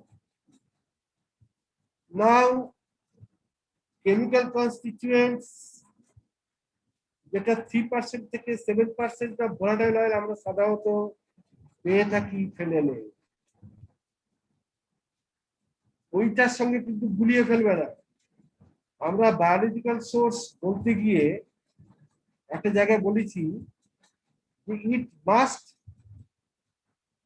Contain not less than 1.4%, মানে 1.5 মোটামুটি, তার নিচে যেন না যায়, এটা বলা হয়েছে। তার কারণ হচ্ছে, এটা বলার পেছনে কারণটাই হচ্ছে যে উই আর বিং অ্যালার্ট, আমাদের অ্যালার্ট করে দেওয়া হচ্ছে কি ওর নিচে কিন্তু যাই এমন করলে যেন ওর নিচে নেমে যায়, তাহলে কিন্তু সমস্তটাই পালিয়ে যায়, পাবো না। কারণ এতে অ্যাকচুয়ালি 3 থেকে 7% ভোলাটাইল অয়েল পাওয়া যায়। আর কি না, ভোলাটাইল অয়েল যেটা পাওয়া যায় তার 20% হচ্ছে একটা কিটোন, যেটাকে ফেনকোন বলা হচ্ছে। আর হচ্ছে কি না, ফেনলিক ইথার আছে একটা, যেটার নাম হচ্ছে অ্যানেথোল। এই যে ভোলাটাইল অয়েল, তার 50% হচ্ছে অ্যানেথোল, যেটা হচ্ছে একটা ফেনলিক ইথার। এইটার জন্যে আমরা বলে থাকি যে ফেনেলেতে কি আছে, ভোলাটাইল অয়েল না অ্যানেথোল আছে, যেহেতু এর পরিমাণ সব থেকে বেশি। আমি তোমাদের একটা দেখাচ্ছি।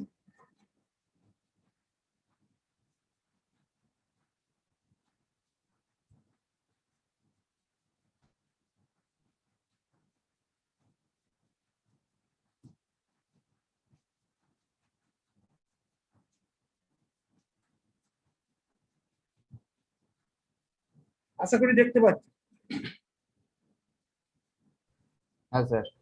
স্ক্রিনে ফেনকোন যেটা দেখছো, ফেনকোন এখানে দেখো, এটা কি বলো তো, এটা হোয়াট ইট ইজ, এই জোনটা এখানটা এগুলো কি?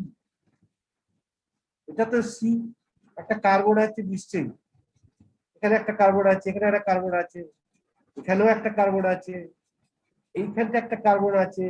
কার্বনের 4টে হাত দেখো, একটা হাত, দুটো হাত, 3টে হাত, কার্বন কার্বন লিঙ্ক, আর একটা হাত এদিকে 4টে হাত, ঠিক আছে। এখানেও একটা কার্বন আছে, একটা, দুটো, অক্সিজেনের দুটোকে হাত ধরেছে, মানে সিও গ্রুপ আছে। তো এখানে কি আছে? এখানে তো একটা কার্বন আছে, নো ডাউট। তাহলে বাকিটা কি? দুটো হাত তো গেল, বাকি দুটো হাত অ্যাকচুয়ালি এখানে H2 আছে, দুটো হাইড্রোজেন আছে, সেটা মেনশন করতে হয় না। এইভাবে যদি স্ট্রাকচারটা দেখানো হয়, সেখানে আর হাইড্রোজেনকে দেখাতে হয় আলাদা। এখানেও ঠিক তাই, এখানে CH2 আছে।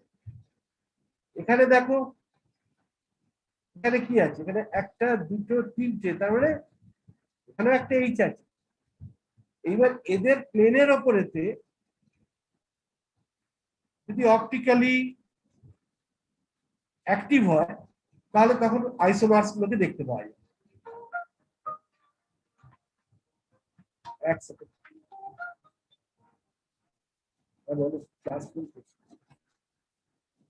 আমার হয়ে গেছে।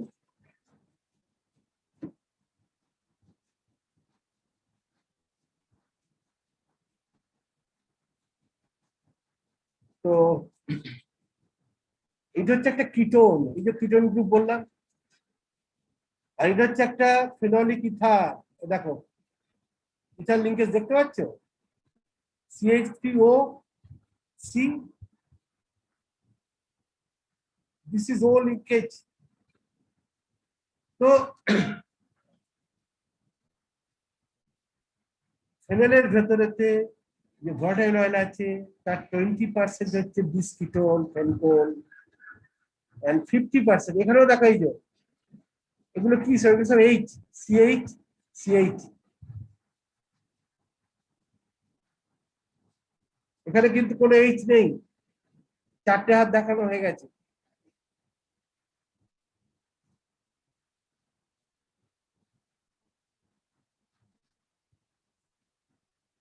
আর যেটা 50% একটা ফিনলিক ইথার রয়েছে, যেটার নাম হচ্ছে অ্যানেথোন। এছাড়াও এর মধ্যে 20% ফিক্সড অয়েল এবং 20%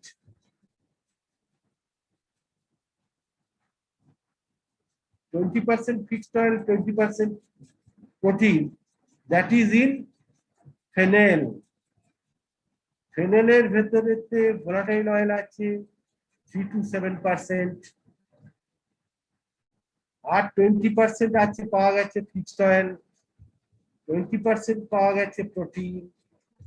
এর মধ্যে যে ভোলাটাইল অয়েল গুলো আছে 3 to 7%, তার মেডিসিনাল অ্যাক্টিভিটি আছে, আমরা পেয়ে থাকি। এবং তার মধ্যে যে ভোলাটাইল অয়েলের ভেতরেতে যে 50% আছে অ্যানেথোন, তারই মেন হচ্ছে তোমার মেডিসিনাল অ্যাক্টিভিটি। তার জন্যই আমরা মেডিসিনাল যে প্রপার্টি ফেনেলের সেটা পেয়ে থাকি, সেটা কার্মিনেটিভ, অ্যারোম্যাটিক, ফ্লেভারিং এজেন্ট, এই সমস্ত। এবং এগুলো আইডেন্টিফাই আমরা করার যখন চেষ্টা করি, তখন ওই সেম কোরিয়ান্ডারে যেভাবে করা হয়েছে টিএলসি এবং মাইক্রোবায়োলজিক্যাল অ্যাসে করে। টিএলসি তে পার্টিকুলারলি যদি আমাকে কেউ যদি বলে যে এটাতে অ্যামেথন আছে বা এটাতে বি একটা কোনো কম্পাউন্ড আছে, একটা কোনো সি কম্পাউন্ড আছে, তাদের টিএলসি মানে থিন লেয়ার ক্রোমাটোগ্রাফিতে একেবারে নির্দিষ্ট দূরত্বে বেসলাইন থেকে স্পট দিয়ে থাকে নির্দিষ্ট কোনো সলভেন্ট সিস্টেম। এইগুলো এত ফিক্সড যে এত নির্দিষ্ট করে একবারে স্পেশাল ওই ডিস্টেন্সই দিয়ে থাকে, এবং আরো কিছু আদার ক্যারেক্টার্স যেগুলো আমরা দেখতে পাই ইউভি নিচেতে বিভিন্ন ওয়েভলেন্থে এটসেট্রা। তো আমরা বলে দিতে পারি যে হ্যাঁ ওইটার ভেতরে তো ওই জিনিসটা আছেই আছে। সেরকম আমরা স্পট করার চেষ্টা করি। স্পট আউটটা কাকে করি না, ওই অ্যানেথলকে করে থাকি। এটা যদি ফেনেল হয় তাহলে অ্যানেথল আছে, অ্যানেথল থাকলে আমাকে এই জায়গায় স্পট দেবে। এটা হচ্ছে কোয়ালিটেটিভ, এখানে কিন্তু কোয়ান্টিটি নয়। উই আর নট জাজিং quantity, but nowadays quantity also is being assayed very nicely, very easily. তার কারণ এখন অনেক বেশি তোমার এই ধরো এইচপিটিএলসি এটসেট্রা যে সমস্ত বেরিয়েছে, সেখানে পার্টিকুলার এরিয়া বা আমার সলভেন্ট যেটা নিচ্ছি তাতে কত পার্সেন্ট আছে, অতএব হোল অ্যামাউন্টটা কত পার্সেন্ট আছে, সেইটা আমি কতটার থেকে নিয়েছিলাম। পার্সেন্টেজ ক্যালকুলেশন ভেরি ইজি নাওএডেজ, এখন করা যায় সেখান থেকে। এনিহাউ, তো আইডেন্টিফিকেশন তো দুরকম হতে পারে, একটা হচ্ছে কোয়ালিটেটিভ আর একটা হচ্ছে কোয়ান্টিটেটিভ। আমরা এইগুলো এইভাবে মাইক্রোবায়োলজিক্যালি অলসো আমরা যখন অ্যাসে করি তখন কিন্তু সেখান থেকেও আমরা quantitatively also assay we can do. Now cultivation and collection. আমরা কোরিয়ান্ডারের ক্ষেত্রে যা দেখেছিলাম, যেটা বলছিলাম, এর ক্ষেত্রেও তাই একটু ক্যালকেরিয়াস সয়েল দরকার হয়, ওয়েল ড্রেনড মানে জল বেরিয়ে চলে যাবে, জল দাঁড়াবে না। আর হচ্ছে তোমার ক্যালকেরিয়াস মানে হচ্ছে যে ক্যালসিয়াম কার্বনেট থাকবে নট মোর দ্যান 15%। সয়েলটা এমন হতে হবে যে সয়েলে having more than calcium carbonate যেটা হবে সেটা হচ্ছে মোর দ্যান 15%, 15%, তবেই সেটাকে বলবো হচ্ছে ক্যালকেরিয়াস সয়েল। ক্যালকেরিয়াস সয়েল এবং যেখানে খুব সুন্দর জল বেরিয়ে চলে যায় সেই রকম মাটিতে এটা খুব ভালো চাষ করা যেতে পারে। শুধু তাই না, যখন চাষ কাল্টিভেশন যেটা হয় সেটা ডিবলিং মেথড বলে, মানে ওই ডিবলিং মেথডটা হচ্ছে একসঙ্গে 3-4টে দানা বা ফ্রুট নিয়ে নেওয়া হয়, যেগুলো বেশ ভালো জার্মিনেশন দেবে এরকম ফ্রুট নিয়ে তাদের নির্দিষ্ট দূরত্বে গর্ত করা হয়, দূরত্ব মেনটেন করে। তার সাইড ওয়াইজ এবং লেন্থ ওয়াইজ, সেই গর্তের ভেতরে হচ্ছে সেগুলোকে শো করা, শো মানে বপন, তো বোনা হয় আর কি, মানে ওইখানেই দেয়া হলো, ওইখানেই যা গাছটা তৈরি আবার হবে, ওকে কিন্তু আর আমি ফার্দার ওই চেঞ্জ করে ধান ধান তোমরা দেখেছো, ধান অফ দ্য প্যাডি কি হয়, একটা জায়গায় ছড়িয়ে দিলাম, দানা ছড়িয়ে দেওয়া হলো, সেখানে হলো, তারপর সেখান থেকে তুলে নিয়ে গিয়ে গিয়ে বসানো হলো, দুটো দুটো করে হয়তো তিনটে করে হয়তো বসিয়ে দেওয়া হলো, ডান দিক বাঁ দিক সামনে পেছনে সমান দূরত্ব মেনটেন করে। এখানে কিন্তু তা নয়, এখানে এক একটা গর্তের ভেতরে কি ওই যে দিয়ে দেওয়া হলো তো ওইখানেই থেকে গেল, তার থেকে আর তোলা হবে, কেননা এই গাছগুলো খুব বেশি বড়ও হবে না, ছোট ছোট এবং খুব পলকা, মানে খুব সহজেই ভেঙে যায়। তো সেই হিসেবে ওকে পাশে এমন জায়গা রাখতে হবে যে প্রচুর ব্রাঞ্চ হবে ছোট ছোট, এবং এমন ভাবেই ব্রাঞ্চ হবে যে যেন মানে একটা ব্রাঞ্চের থেকে আরেকটা ব্রাঞ্চের প্রচুর ব্রাঞ্চ হবে, এবং একটার থেকে আরেকটা ডিস্টেন্স একটা চুলের ডিস্টেন্স, মানে খুব ঘেস হয়, হিউজ ওইভাবে ব্রাঞ্চ বা ব্রাঞ্চেস তৈরি হয়ে তাকে সেই জায়গাটাও দিতে হবে, ছাড়তে হবে। ড্রিপলিং মেথড হচ্ছে এই যে গর্তগুলো তৈরি করে আগে থাকতে ডিস্টেন্স মেনটেন করে গর্তটি যে শো করা হচ্ছে এটিকে বলা হচ্ছে ড্রিপলিং মেথড। আর তোমার সাধারণত 4টা থেকে 5টা সিড আমরা ওই এক একটা গর্ততে দিয়ে থাকি, আর ডিস্টেন্স যেটা মেনটেন করা একটা হোল থেকে আর একটা হোল সেটা হচ্ছে 25 সেন্টিমিটার। এই হচ্ছে মেন যে সমস্ত জিনিসগুলো মাথায় রাখতে হবে সেইটা। আর ইন্ডিয়াতে 90% of total India's production we get from Gujarat, মানে হচ্ছে গুজরাটে হচ্ছে ম্যাক্সিমাম প্রডিউস করে, প্রায় হোল যতটা ফেনেল তৈরি হয় সবই অলমোস্ট গুজরাটি তৈরি। নাও থেরাপিউটিক অ্যাপ্লিকেশনস, তো একই অলমোস্ট ক্যারিয়ারের ক্ষেত্রে কিছু এক্সট্রা আরো ফর্মুলেশন সেখানে আমরা অ্যাড করছিলাম দেখছিলাম, এখানে কিন্তু তা নয়, হয় না সাধারণত, ওই শুধুমাত্র অ্যারোমেটিক ভাবে ইউজ করা হয়। কার্বোনেটিভ মেইন ফাংশনের যেটা সেটা হচ্ছে কার্বোনেটিভ, আমাদের খুব খাওয়া দাওয়া হয়েছে, একটু গোটা কয়েক মৌরি দিয়ে মুখে ফেললে আমরা নিজেরাই বুঝতে পারি যে ফিল ভেরি ফ্রেশ, এবং শরীরটা তখন একটু হালকা মনে হয়, ডিউ টু দিস কার্বোনেটিভ অ্যাকশন। চাপ খাওয়া হয়ে গেলে আরো ভালো বুঝতে পারা যায়। আর এতে প্রচুর অ্যাডাল্টারেশন হয়, প্রচুর অ্যাডাল্টারেশন হয়, বাজারে আমরা যে দেখতে পাই মৌরি, এবং যার থেকে কোনো অ্যাকশন হয় না, কার্বোনেটিভ অ্যাকশন হয় না, চুবলাম খেলাম গন্ধটা পেলাম, কিন্তু আলটিমেটলি কার্বোনেটিভ অ্যাকশন হলো না। তার পেছনের কারণ হচ্ছে সাধারণত এক্সস্টেড ফেনেল গুলোকে এইভাবে বাজারে নিয়ে আসা, তার কারণ এর থেকে যদি ভর্টাইল অয়েলটাই বার করে নিতে পারি, এবং সেই ভর্টাইল অয়েলটা কিন্তু প্রচুর দাম, সেটা বিক্রি করবো, মৌরিগুলোকে যেগুলো এক্সস্টেড মৌরি যেগুলো হলো এক্সস্টেড ফেনেল, সেটা কি ফেলে দেবো? সেটাও বাজারে ভালো মৌরি বলে আমি চালিয়ে দিলাম। That is the adulteration.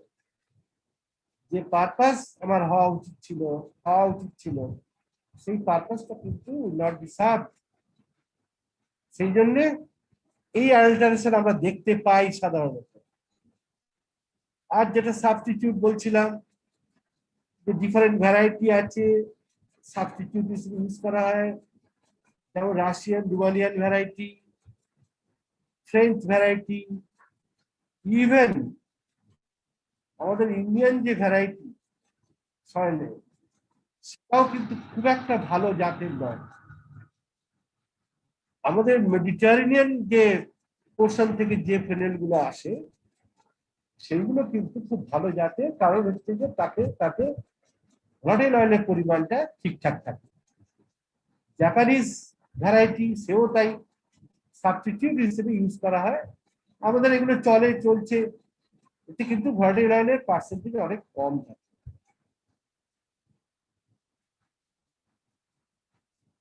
তো বলো, কারো কিছু জিজ্ঞাসা আছে?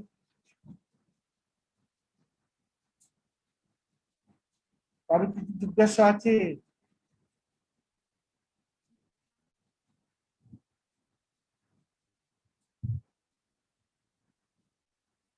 এখানে দেখতে পারো।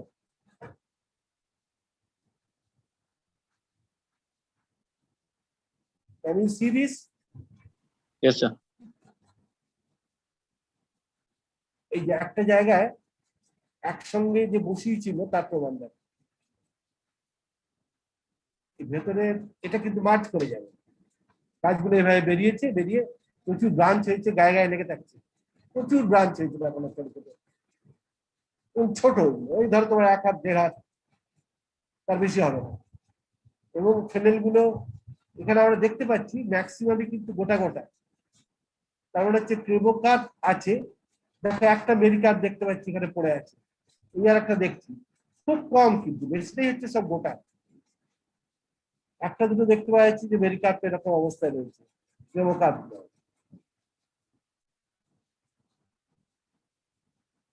আর একটা মেরিকার্পের টিএস, এইগুলো হচ্ছে ভিত্তি, এই যে দেখতে পাওয়া যাচ্ছে এখানে, এগুলো হচ্ছে ভিত্তি। এইটা হচ্ছে কমিশনাল সারফেস। এইখানে আর একটা ঠিক উল্টো দিকে নর্মাল যদি হয় একটা ফেডেল, ঠিক উল্টো দিকে আর একটা এরকম মেরিকার থাকে, যেটা এই দুটো মেরিকার, এই দেখো এখানে কার্পোফোর দেখাচ্ছে, এই কার্পোফোর দিয়ে লেগে থাকে দুজনে, এই দুটো কমিশনাল সারফেস। এই একটা কমিশনাল সারফেস, এদিকে আর একটা যেটা লেগে থাকে তার একটা কমিশনাল সারফেস আছে, থ্রু দিস এটা লেগে থাকে।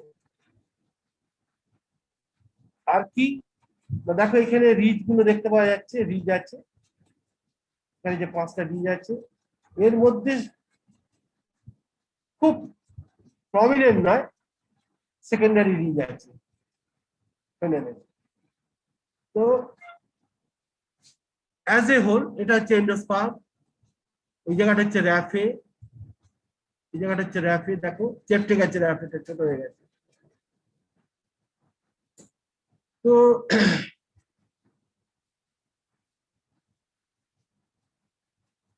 অনেক সময় তোমাকে বলা হয় যে তুমি একটা draw a picture of a মেরিকার পপ ফেডেল, এবং সেটাকে লেবেলিং করে দিতে বলে, কোন পার্টটা কি তার নাম লিখে দাও, লেবেলিং করা। তো অতএব যদি ফেডেলের হয় তখন তোমাকে এইটা আঁকতে হবে, মেরিকারটা আঁকতে হবে, একে এই লেবেলিং গুলো করতে হবে। এটা হচ্ছে তোমার যেমন হচ্ছে একটা ভাস্কুলার বান্ডিল দেখাচ্ছে, ভাস্কুলার বান্ডিল গুলো দেখতে পাওয়া যায়, এগুলো সহজে কিন্তু দেখা যায় না, আবারও বলে দিচ্ছি, ইভেন সিম্পল মাইক্রোস্কোপও দেখা যাবে না।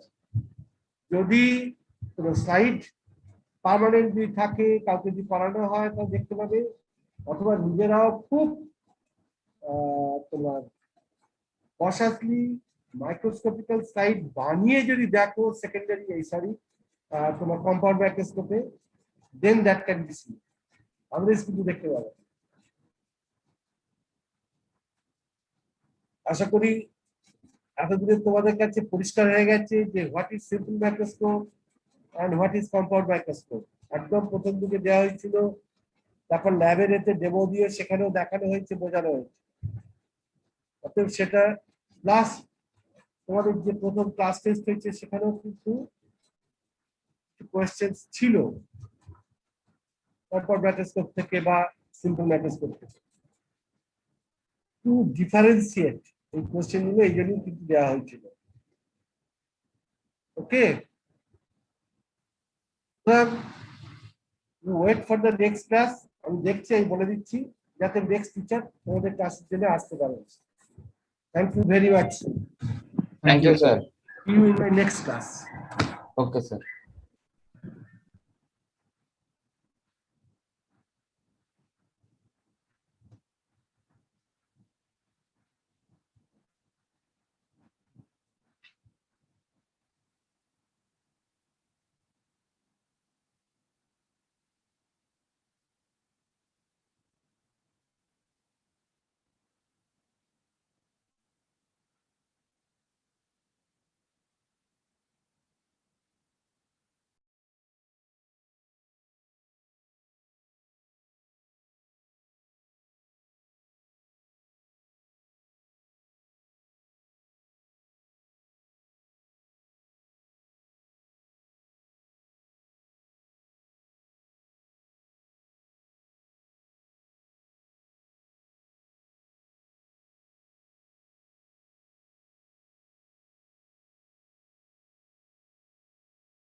Hello.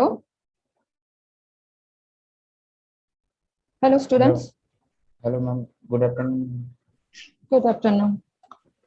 Yes, ma'am. Good afternoon. Ma'am. Am I properly audible? Yes, ma'am. Okay.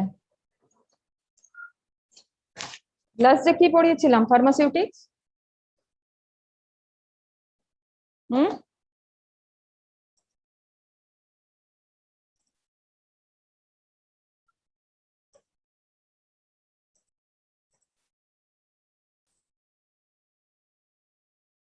কেউ বলো কি পড়িয়েছিলাম last day?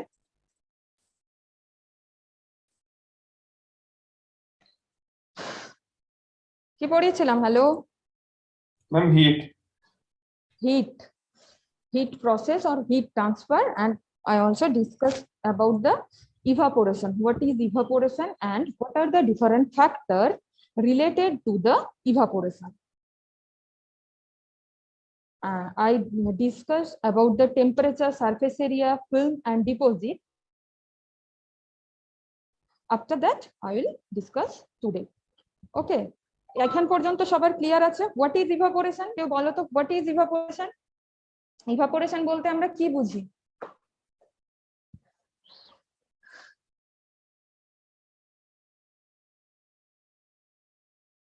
What do you mean by evaporation? কেউ তো বলো।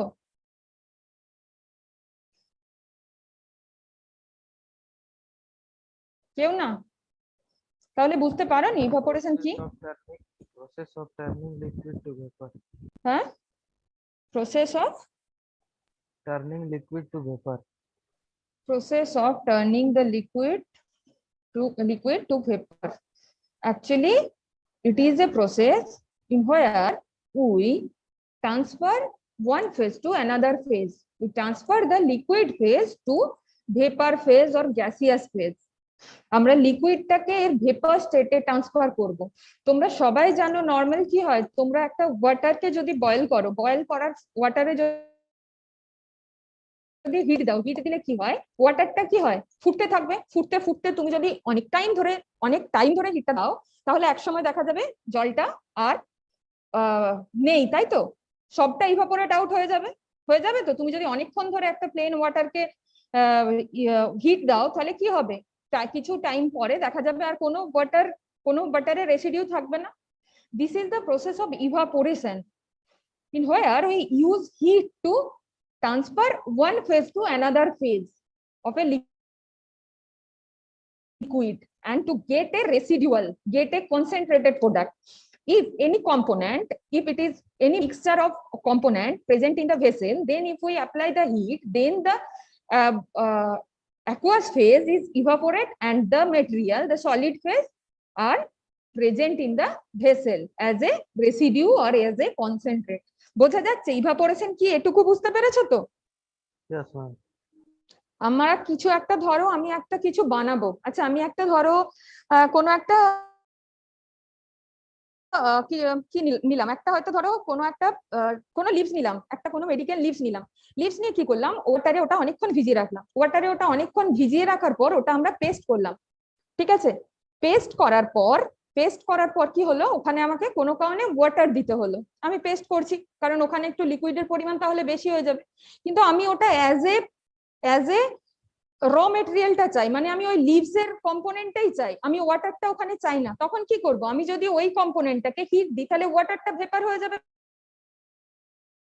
ভেপার হয়ে ওখান থেকে ট্রান্সফার হয়ে যাবে। তাহলে শুধুমাত্র যে লিভের কনস্টিটিউয়েন্টটা, সেটা ওখানে অ্যাজ এ রেসিডিউ আমি ওটা কালেক্ট করতে পারবো, তাই তো? আমরা এই জন্য ইভাপোরেট করি, যাতে আমরা একটা রেসিডিউ পাই। আমরা কোনো একটা প্রোডাক্ট থেকে যে অ্যাকুয়াস কম্পোনেন্টটা, যে ময়েশ্চারটা আছে, সেইটাকে ইভাপোরেট আউট করতে চাই, সেইটাকে আমরা সরিয়ে দিতে চাই, ঠিক আছে? যাতে আমরা ওখান থেকে একটা র কম্পোনেন্ট পাই। মানে আচ্ছা ধরো আমি একটা সেপারেশন করতে চাইছি, ঠিক আছে?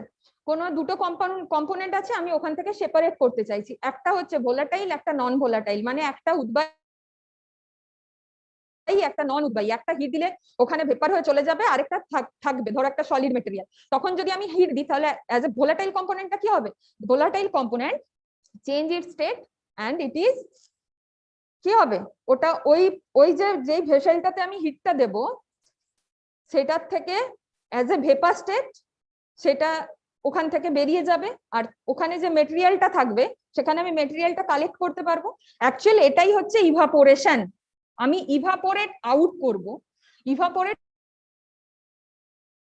আউট করব একটা কনসেন্ট্রেট প্রোডাক্ট অথবা একটা রেসিডিউ কালেক্ট করার জন্য। Clear? Is it clear to all of you what is evaporation? Yes, ma'am. Yes, ma'am. Yes, okay ma'am. Okay. আচ্ছা, তার আগে একটা আমার ইম্পর্টেন্ট কথা বলার আছে, আমি ভুলে গেছিলাম, আমি বলে দিই, নইলে আবার লাস্ট হয়তো টাইম থাকবে না পড়াতে পড়াতে। তোমাদের সেকেন্ড যে পরীক্ষাটা হবে, এক্সাম হবে, তার সিলেবাস, তাই তো? ফার্মাসিউটিক্স এর ক্ষেত্রে আমি কি কি পড়িয়েছি, ফার্স্ট বার আমার কোনো পার্ট থাকেনি, তাহলে প্রথম থেকে আমি যা যা পড়িয়েছি, মানে different type of doses form, IP and evaporation. আজকে আমার ইভাপোরেশন পড়ানো শেষ হয়ে যাবে। কালকে আমার একটা ক্লাস আছে, যেহেতু আমি আগের দিন বলে দিয়েছিলাম যে আমি হেলথ এডুকেশন কমিউনিটি ফার্মাসির সাথে ফার্মাসিউটিক্স এর ক্লাসটা ইন্টারচেঞ্জ করলাম, তাহলে কালকে আমি আরেকটা ক্লাস পাবো। আমি ইভাপোরেশন আজকে শেষ হয়ে যাবে, আর কালকে আমি যতটা পড়াবো, কালকে আমি ডিস্টিলেশন স্টার্ট করব, অতটা অবধি তোমাদের সিলেবাসে থাকবে। Clear? Okay, ma'am. Okay, ma'am. Syllabus, the different type of dosage form, the first unit, the first chapter, the different type of dosage form, and the IP, introduction of the pharmacopoeia, and evaporation, this chapter. This is your syllabus for second internal exam. Okay. Okay, ma'am. Okay. Now, what are the different factors which are related to the evaporation? There are some factors which affect the evaporation, like temperature, surface area. These factors are related to the evaporation, the rate of evaporation. কতটা পরিমাণে evaporate out হবে সেইগুলো depend কি ফ্যাক্টরের উপর depend করবে না? Temperature, surface area, these are the different factors which are responsible to the evaporation rate. Temperature কি করে আমি আগের দিন বলেছিলাম, বলো কেউ একজন। already I discuss it. What is the relation between the temperature and the evaporation rate?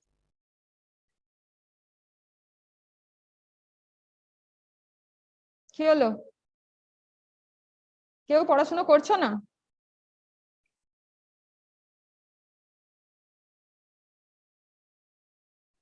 না, আগের দিন ওটা বুঝতে পারেন, টেম্পারেচার, সারফেস এরিয়া এগুলো বুঝতে পারেন।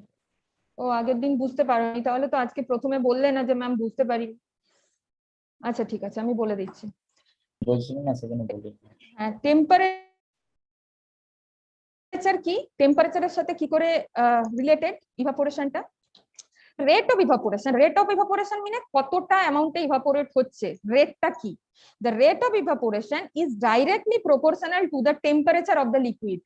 It is directly proportional to the temperature of the liquid. কেন হচ্ছে ডাইরেক্টলি প্রপোর্শনাল? কেন? তোমরা নর্মাল কমন সেন্স দিয়ে ভাবো, যদি তুমি একটা ওয়াটার বয়েল করছো, একটা ওয়াটারকে তুমি ইভাপোরেট আউট করতে চাইছো, if we increase the temperature then it will be evaporate first, তাই তো? যদি আমরা টেম্পারেচারটা বেশি দিই, যদি আমরা হিটটা বেশি প্রডিউস করি, যদি আমরা বেশি হিটটা ওয়াটারটাতে দিই, তাহলে কি হবে? বেশি তাড়াতাড়ি ওটা ইভাপোরেট আউট হবে। Clear? Yes, ma'am. Normal sense দিয়ে ভাবো, যদি আমরা বেশি তাপ দিই, যদি বেশি টেম্পারেচার দিই, তাহলে বেশি তাড়াতাড়ি হবে, তাহলে রেট অফ ইভাপোরেশন বেশি হবে। It is the directly proportional, মানে একটা বাড়লে আরেকটা বাড়বে। The evaporation rate and the temperature, it is the directly proportional.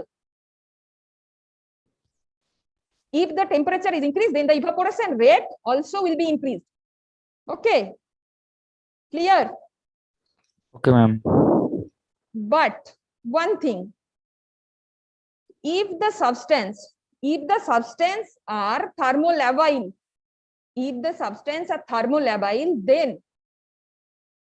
then the temperature যেটা আমরা দিচ্ছি সেটা কিন্তু একটা লিমিট পর্যন্ত আমরা দিতে পারবো, এটা আমাদের খেয়াল রাখতে হবে। জাস্ট এটা জেনে রাখার জন্য, মানে কি, আমার একটা কম্পোনেন্ট আছে, একটা কোনো সলিউশন আছে, সলিউশন থেকে আমি রেসিডিউটা পেতে চাই, যেটা অ্যাকুয়াস মিডিয়া আছে ওটাকে আমি ইভাপোরেট আউট করতে চাই, কিন্তু আমি এতটাই টেম্পারেচার দিয়ে দিলাম যাতে ওই কম্পোনেন্টটা, সলিউশনের মধ্যে যে কম্পোনেন্টটা আছে, the component which is present in the solution, if it is thermolabile, then if we give the excess amount of heat or temperature, then it is decomposed, then the substance is decomposed, তাহলে কিন্তু ওই সাবস্টেন্সটা decompose হয়ে যাবে, নষ্ট হয়ে যাবে। তাহলে এটা আমাদের খেয়াল রাখতে হবে, এটা একটা পয়েন্ট, ঠিক আছে? এক্সাম্পল দেখো, বলতে পারো যে there are different type of glycosides আর অ্যালকালয়েড। এগুলো তোমরা ফার্মাকগনোসিতে পড়বে, যেগুলো গ্লাইকোসাইড আর অ্যালকালয়েড দুটো কম্পোনেন্ট, তারা কিন্তু 100 ডিগ্রি সেন্টিগ্রেড যদি দিয়ে দিই তার নিচেই কিন্তু ওরা ডিকম্পোজ করে যায়। তাহলে যদি কোনো সলিউশনে গ্লাইকোসাইড অথবা অ্যালকালয়েড প্রেজেন্ট থাকে, তাহলে আমাকে এটা খেয়াল রাখতে হবে, জানো না টেম্পারেচারটা 100 ডিগ্রি সেন্টিগ্রেডের আশেপাশে যায়, কারণ বিলো 100 ডিগ্রি সেন্টিগ্রেড দ্য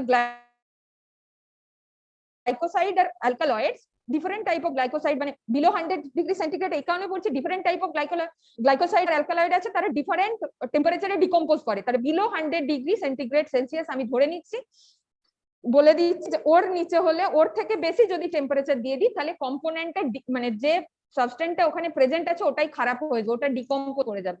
তাহলে অলওয়েজ আমাদেরকে এটা খেয়াল রাখতে হবে যে আমরা যেই টেম্পারেচারটা প্রোভাইড করছি, সেই টেম্পারেচারে যেন, যেই কম্পোনেন্টের উপর প্রোভাইড করছি সেই কম্পোনেন্ট যেন থার্মোস্টেবল হয় ওই টেম্পারেচারে। থার্মোস্টেবল মানে যাতে স্টেবল থাকে ওই টেম্পারেচারে, নষ্ট না হয়ে যায়। থার্মোলেভেল মানে টেম্পারেচার দিলে ওটা নষ্ট হয়ে যাবে, ঠিক আছে? Clear? Temperature, Yes, ma'am. Okay. Next point, this is surface area. Surface area means কতটা এরিয়াতেও এক্সপোজ হতে পারছে, কতটা এরিয়াতেও এক্সপোজ হতে পারছে, সারফেসটা কতটা এরিয়া জুড়ে আছে। নর্মাল সেন্স থেকে বোঝো, যদি সারফেস এরিয়া বাড়াই তাহলে রেট অফ ইভাপোরেশন বাড়বে। if the surface area increase, then the rate of evaporation also will be increased. Yes. যত এক্সপোজ এরিয়াটা বাড়ে তত, আচ্ছা তুমি একটা নর্মাল কথা ভাবো, যদি কিছু একটা শোকাতে দাও, ধরো আমি অন্য একটা কথা বলছি, শোকাতে দিচ্ছি, উপর থেকে আমি কি বলে টেম্পারেচার হিসাবে আমি সান ধরে নিচ্ছি, তাহলে যদি ওটা কম জায়গাতে মিলে দাও, জায়গাটা যদি কম হয় তাহলে কি ওটা বেশি টাইম নেবে, কিন্তু আমি যদি ওটাকে বেশি সারফেসে ছড়িয়ে দিই তাহলে কম টাইমে হয়ে যাবে। এটা ড্রাইং এর ক্ষেত্রে আমি বললাম, in case of evaporation it is also applicable. If the surface area is decreased, then the evaporation rate also will be decreased. যদি আমি সারফেস এরিয়া বাড়াই then evaporation টাও বাড়বে। Okay Okay, ma'am.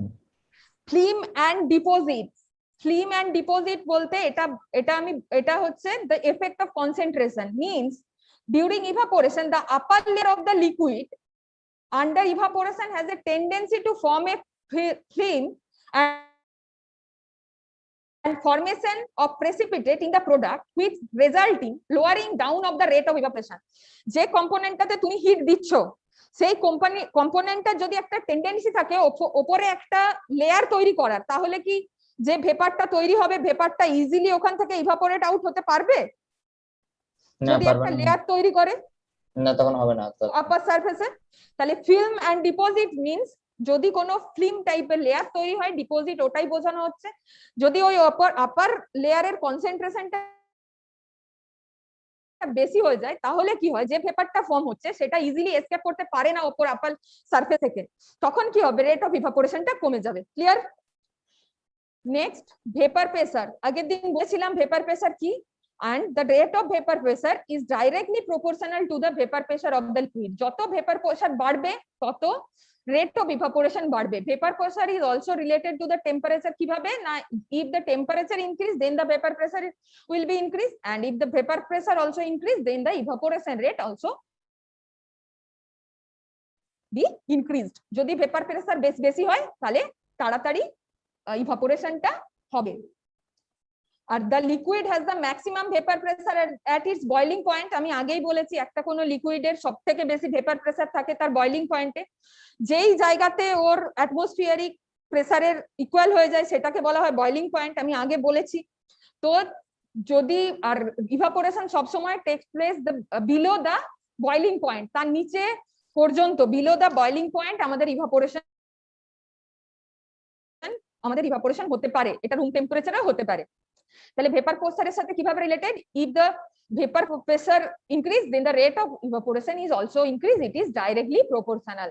Next one, the time of evaporation. Ma'am Yes, ফ্লিম্যান ডিপোজিটের example কি হবে? Freeman ডিপোজিটের example কি হবে? আচ্ছা, তুমি যে বাড়িতে যখন দুধ গরম হয় তখন ওপরে সর পড়ে দেখেছো তো? হুম, যদি ওই সরটা পড়ে থাকে তাহলে কি অত তাড়াতাড়ি ভেপারাইজ হবে। হতে পারবে? না না তাহলে কি হ্যাঁ, তাহলে কি হবে? ওখানে ওই লেয়ারটা কি হবে? একটা ব্যারিয়ার ক্রিয়েট করছে। Is Yes. prevent to escape the vapor from the surface area. ওকে, ও কি করছে? ভেপার প্রেসারটাকে মানে সারফেসটা থেকে এসকেপ করতে দিচ্ছে না। আমাদের কাজ কি? আমাদের এমটা কি? আমাদের এমটা হচ্ছে ভেপার প্রডিউস করা, যাতে লিকুইডটাকে হিট দিয়ে ভেপারটা প্রডিউস হয় আর সারফেস থেকে মানে যে ভেসেলটাতে যে মানে যে কি বলবো, ধর যে পটটাতে ওটা হচ্ছে, যে ভেসেলটাতে এটা হচ্ছে, সেই ভেসেল থেকে যাতে লিকুইডটা তাড়াতাড়ি ইভাপোরেট আউট হয়ে যায়। আমাদের এম কিন্তু এটা ইভাপোরেশন, যে আমাকে ইভাপোরেট আউট করতে হবে। কিন্তু একটা কোনো একটা কম্পোনেন্ট আছে যে কি করছে, ওপর লেয়ারে একটা সারফেসে একটা হচ্ছে মোটা একটা লেয়ার তৈরি করলো, একটা ফিল্ম তৈরি করলো। তাহলে কি হবে? ওই ভেপারটা ইজিলি ওখান থেকে এসকেপ করতে পারবে না, তাহলে রেট অফ ইভাপোরেশনটা ডিক্রিজ করবে। ঠিক আছে, এক্সাম্পল ওটাই বললাম, যেহেতু বাড়িতে সবাই দেখো, ওটা খুবই মানে বুঝতে পারবে। যদি দুধের ওপর সর পড়ে যায় তখন কি অত তাড়াতাড়ি তখন ওখান থেকে কি বলবো, যদি তুমি বাড়িতে যদি তুমি খুব কি বলবো গ্যাসের মানে দমটা খুব বাড়িয়ে দাও, তারপরে দুধটা ফুটতে কি হয়, যে রেসিডিউ থাকে সেটা একটা ক্ষীর বলে সেটাকে, তাই তো জানো সবাই? হ্যাঁ। তাহলে যদি ওটাতে যখন ক্ষীর তৈরি হয় তখন বাড়িতে মারা কি করে? দুধটাকে স্টার করে, দেখো বারবার, দেখো তো? হ্যাঁ ম্যাম। কেন করে? যাতে ওপরে না শর্টটা পড়ে যায়, যাতে টাইম বেশি লাগে, তাই তো? যদি স্টার করো তাহলে কিন্তু তাড়াতাড়ি হবে, কারণ তাহলে সারফেসটা বেশি পাবে, তাহলে কোনো রকম লেয়ার হবে না। তাহলে যাতে না কোনো লেয়ার প্রেজেন্ট হয় সেটা আমাদের খেয়াল রাখতে হবে। মানে আমাদের রেট অফ ইভাপোরেশনটা ওটার উপর ডিপেন্ডেন্ট। যদি লেয়ার তৈরি হয়ে যায় তাহলে তোমার কি হবে? আমাদের ইভাপোরেশন হতে বেশি টাইম নেবে। ঠিক আছে, clear? Okay ma'am, okay clear ma'am. Next, the time of evaporation. Normal ভাবো, টাইম বাড়ালে কি হবে? বেশি টাইম ধরলে বেশি টাইম ইভাপোরেশন হবে। ঠিক আছে, যত টাইম বাড়াবো তার মানে কি, আমি একটা কম টাইমে যতটা ইভাপোরেশন হবে, আমি বেশি টাইম দিলে তো সেটা ইভাপোরেশন বেশি হবে, কারণ সে তো বেশি পরিমাণে হিট আমি তাকে দিতে পারছি। সলিউশনটা যেটা ভেসেলের মধ্যে আছে, যেটা আমি ইভাপোরেট আউট করতে চাইছি, if we increase the time, the evaporation rate also will be increase. But এখানেও একটাই ব্যাপার, যে আমাদের যেটা ইভাপোরেট করতে চাইছি সেটা আমাদের খেয়াল রাখতে হবে যেন থার্মোস্টেবল হয়। যদি থার্মোল্যাবাইল কম্পোনেন্ট হয় তাহলে সেটা ডিকম্পোজ করে যায়। থার্মোল্যাবাইল মানে আমি আবার বলছি, যেটা হিট স্টেবল নয়, যেটা হিট সেনসিটিভ মেটেরিয়াল, যেটা একটা কোনো নির্দিষ্ট হিট দেওয়ার পরে যেটা নষ্ট হয়ে যায়, তার যা স্ট্রাকচার ব্রেক করে যায়, সেগুলো থার্মোল্যাবাইল। আর থার্মোস্টেবল মানে যেটা হচ্ছে মানে হিটে স্টেবল থাকে, সেটা থার্মোস্টেবল। যদি থার্মোল্যাবাইল কম্পোনেন্ট হয় তাহলে আমি যদি অনেকক্ষণ টাইম ধরে ওটাতে হিট দিই তাহলে কি হবে? তাহলে কম্পোনেন্টটা নষ্ট হয়ে যাবে। নইলে যদি থার্মোস্টেবল হয় তাহলে আমি যত টাইম যদি বেশি দিই তাহলে আমাদের ইভাপোরেশন রেটটা বেশি হবে। ঠিক আছে, টাইপ অফ প্রোডাক্ট রিকোয়ার মানে কি? টাইপ অফ প্রোডাক্ট রিকোয়ার মানে কি ধরনের প্রোডাক্টটাকে আমরা করতে চাইছি, মানে ইভাপোরেট করতে চাইছি, কি ধরনের প্রোডাক্ট,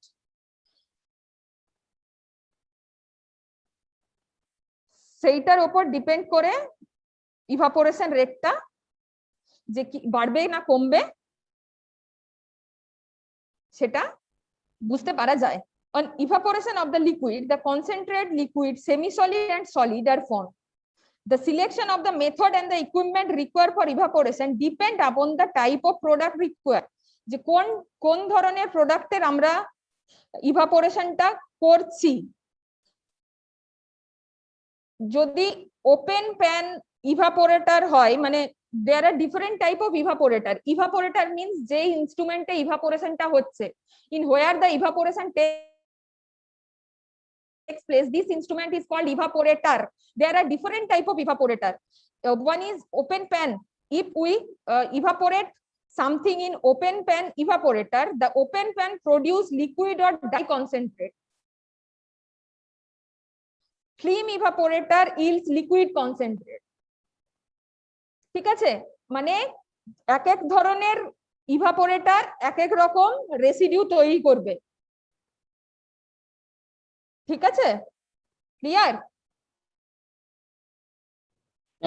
এটা কোন ধরনের ইভাপোরেটর ইউজ করছি তার, ওকে, কোন ধরনের ইভাপোরেটর আমরা ইউজ করছি তার উপর ডিপেন্ড করবে যে কিভাবে কি রকম ইভাপোরেশনের রেটটা কি আছে, আর আমরা হচ্ছে যে রেসিডিউটা পাবো সেটা কি। ঠিক আছে, যদি ফিল্ম ইভাপোরেটরস হয়, it will produce only liquid products, এটার থেকে আমরা শুধু লিকুইড প্রোডাক্ট পাবো। ঠিক আছে, মানে এটা এটা এটা ডিসকাস করা হচ্ছে যে আফটার ইভাপোরেশন আমরা কি ধরনের প্রোডাক্ট পাবো, সেটাও কিন্তু ডিপেন্ড করছে কার উপর না, টাইপ অফ প্রোডাক্ট রিকোয়ার্ড, কি ধরনের প্রোডাক্ট দরকার হচ্ছে তার উপর, কি ধরনের ইভাপোরেটর ইউজ করছি তার উপর। যদি ইভাপোরেটর প্যান ইউজ করি তাহলে আমরা ড্রাই প্রোডাক্ট পাবো অথবা লিকুইড প্রোডাক্ট পাবো। যদি ফিল্ম ইভাপোরেটর ইউজ করি তাহলে আমরা লিকুইড প্রোডাক্ট পাবো, ড্রাই প্রোডাক্ট পাবো না, মানে রেসিডিউ যেটা সেটা কি ধরনের পাবো। ঠিক আছে? Yes ma'am, clear. ওকে, নেক্সট ইকোনমিক ফ্যাক্টরস। ইকোনমিক ফ্যাক্টরসটা কি, মানে জাস্ট এটা এখানে আমি ডিসকাস করছি এই কারণেই যে যে ইকোনমিকটা, যেই মানে যেটা খরচ হয়, মানে একটা ইভাপোরেশন যদি করতে চাই ইন্ডাস্ট্রিতে, সেই যে খরচটা সেটা কার কার উপর ডিপেন্ড করে, labour, fuel, flow space, materials, এইগুলো। ঠিক আছে, এইগুলোর উপরও ইভাপোরেশনটা ডিপেন্ড করে। ধরো আমি একটা কোনো ইভাপোরেটরে আমি ইভাপোরেশন করছি, ইভাপোরেশন করে আমি খুব ভালো রেসিডিউ পাচ্ছি, খুব কম টাইমে পেয়ে যাচ্ছি, কিন্তু তাকে মেনটেন করার জন্য যে খরচটা সেটা আমার হয়তো অনেক বেশি লাগছে, যেটা একটা ইন্ডাস্ট্রির জন্য মনে হচ্ছে না এটা ক্ষতি হচ্ছে, লস হচ্ছে, তাহলে কি আমি সেটা ইউজ করবো? সেই ইভাপোরেটরটা করবো না। তার যে কস্ট অফ হ্যান্ডেলিং, মানে লেবার কস্ট বলো, ফুয়েল বলো, কারণ আমাকে হিট দিতে হচ্ছে, তারও একটা আলাদা মানে খরচ আছে, সেইগুলোর উপর ডিপেন্ড করেও মানে আমরা ঠিক করব যে আমরা কি ধরনের ইভাপোরেটর ইউজ করব। মানে আমরা টাইম অফ ইভাপোরেশন পর্যন্ত করলাম, যে রেট অফ ইভাপোরেশনের সাথে এগুলো কি করে কিরকম ভাবে কানেক্টেড, এটা ডাইরেক্টলি, এই যে পয়েন্ট গুলো পড়লাম এগুলো ডাইরেক্টলি পড়লাম, temperature, surface area, film, vapour pressure, time of evaporation, these are the directly related into the rate of evaporation. But type of product require economic factor, it is also related to the rate of evaporation but indirectly, মানে আমার তার মানে একটা ধরো আমার কি বলবো, একটা রেট অফ ইভাপোরেশন খুব বেশি, কিন্তু তার যে কস্ট তাকে মেনটেন করার জন্য যে কস্ট সেটাও হয়তো খুব বেশি, তখন কি করব আমরা সেটা ইউজ করব না। ঠিক আছে, বুঝতে পেরেছো? Yes ma'am. Yes ma'am. Okay, next is moisture content of the feed. ঠিক আছে, moisture content of the feed. Feed materials means মানে যেটা আমরা ভেসেলের মধ্যে রেখে আমরা যেটা অ্যাকচুয়াল কম্পোনেন্ট, যেটাকে আমাদের ইভাপোরেট করতে হবে, this is called feed, which is present in the evaporation vessel.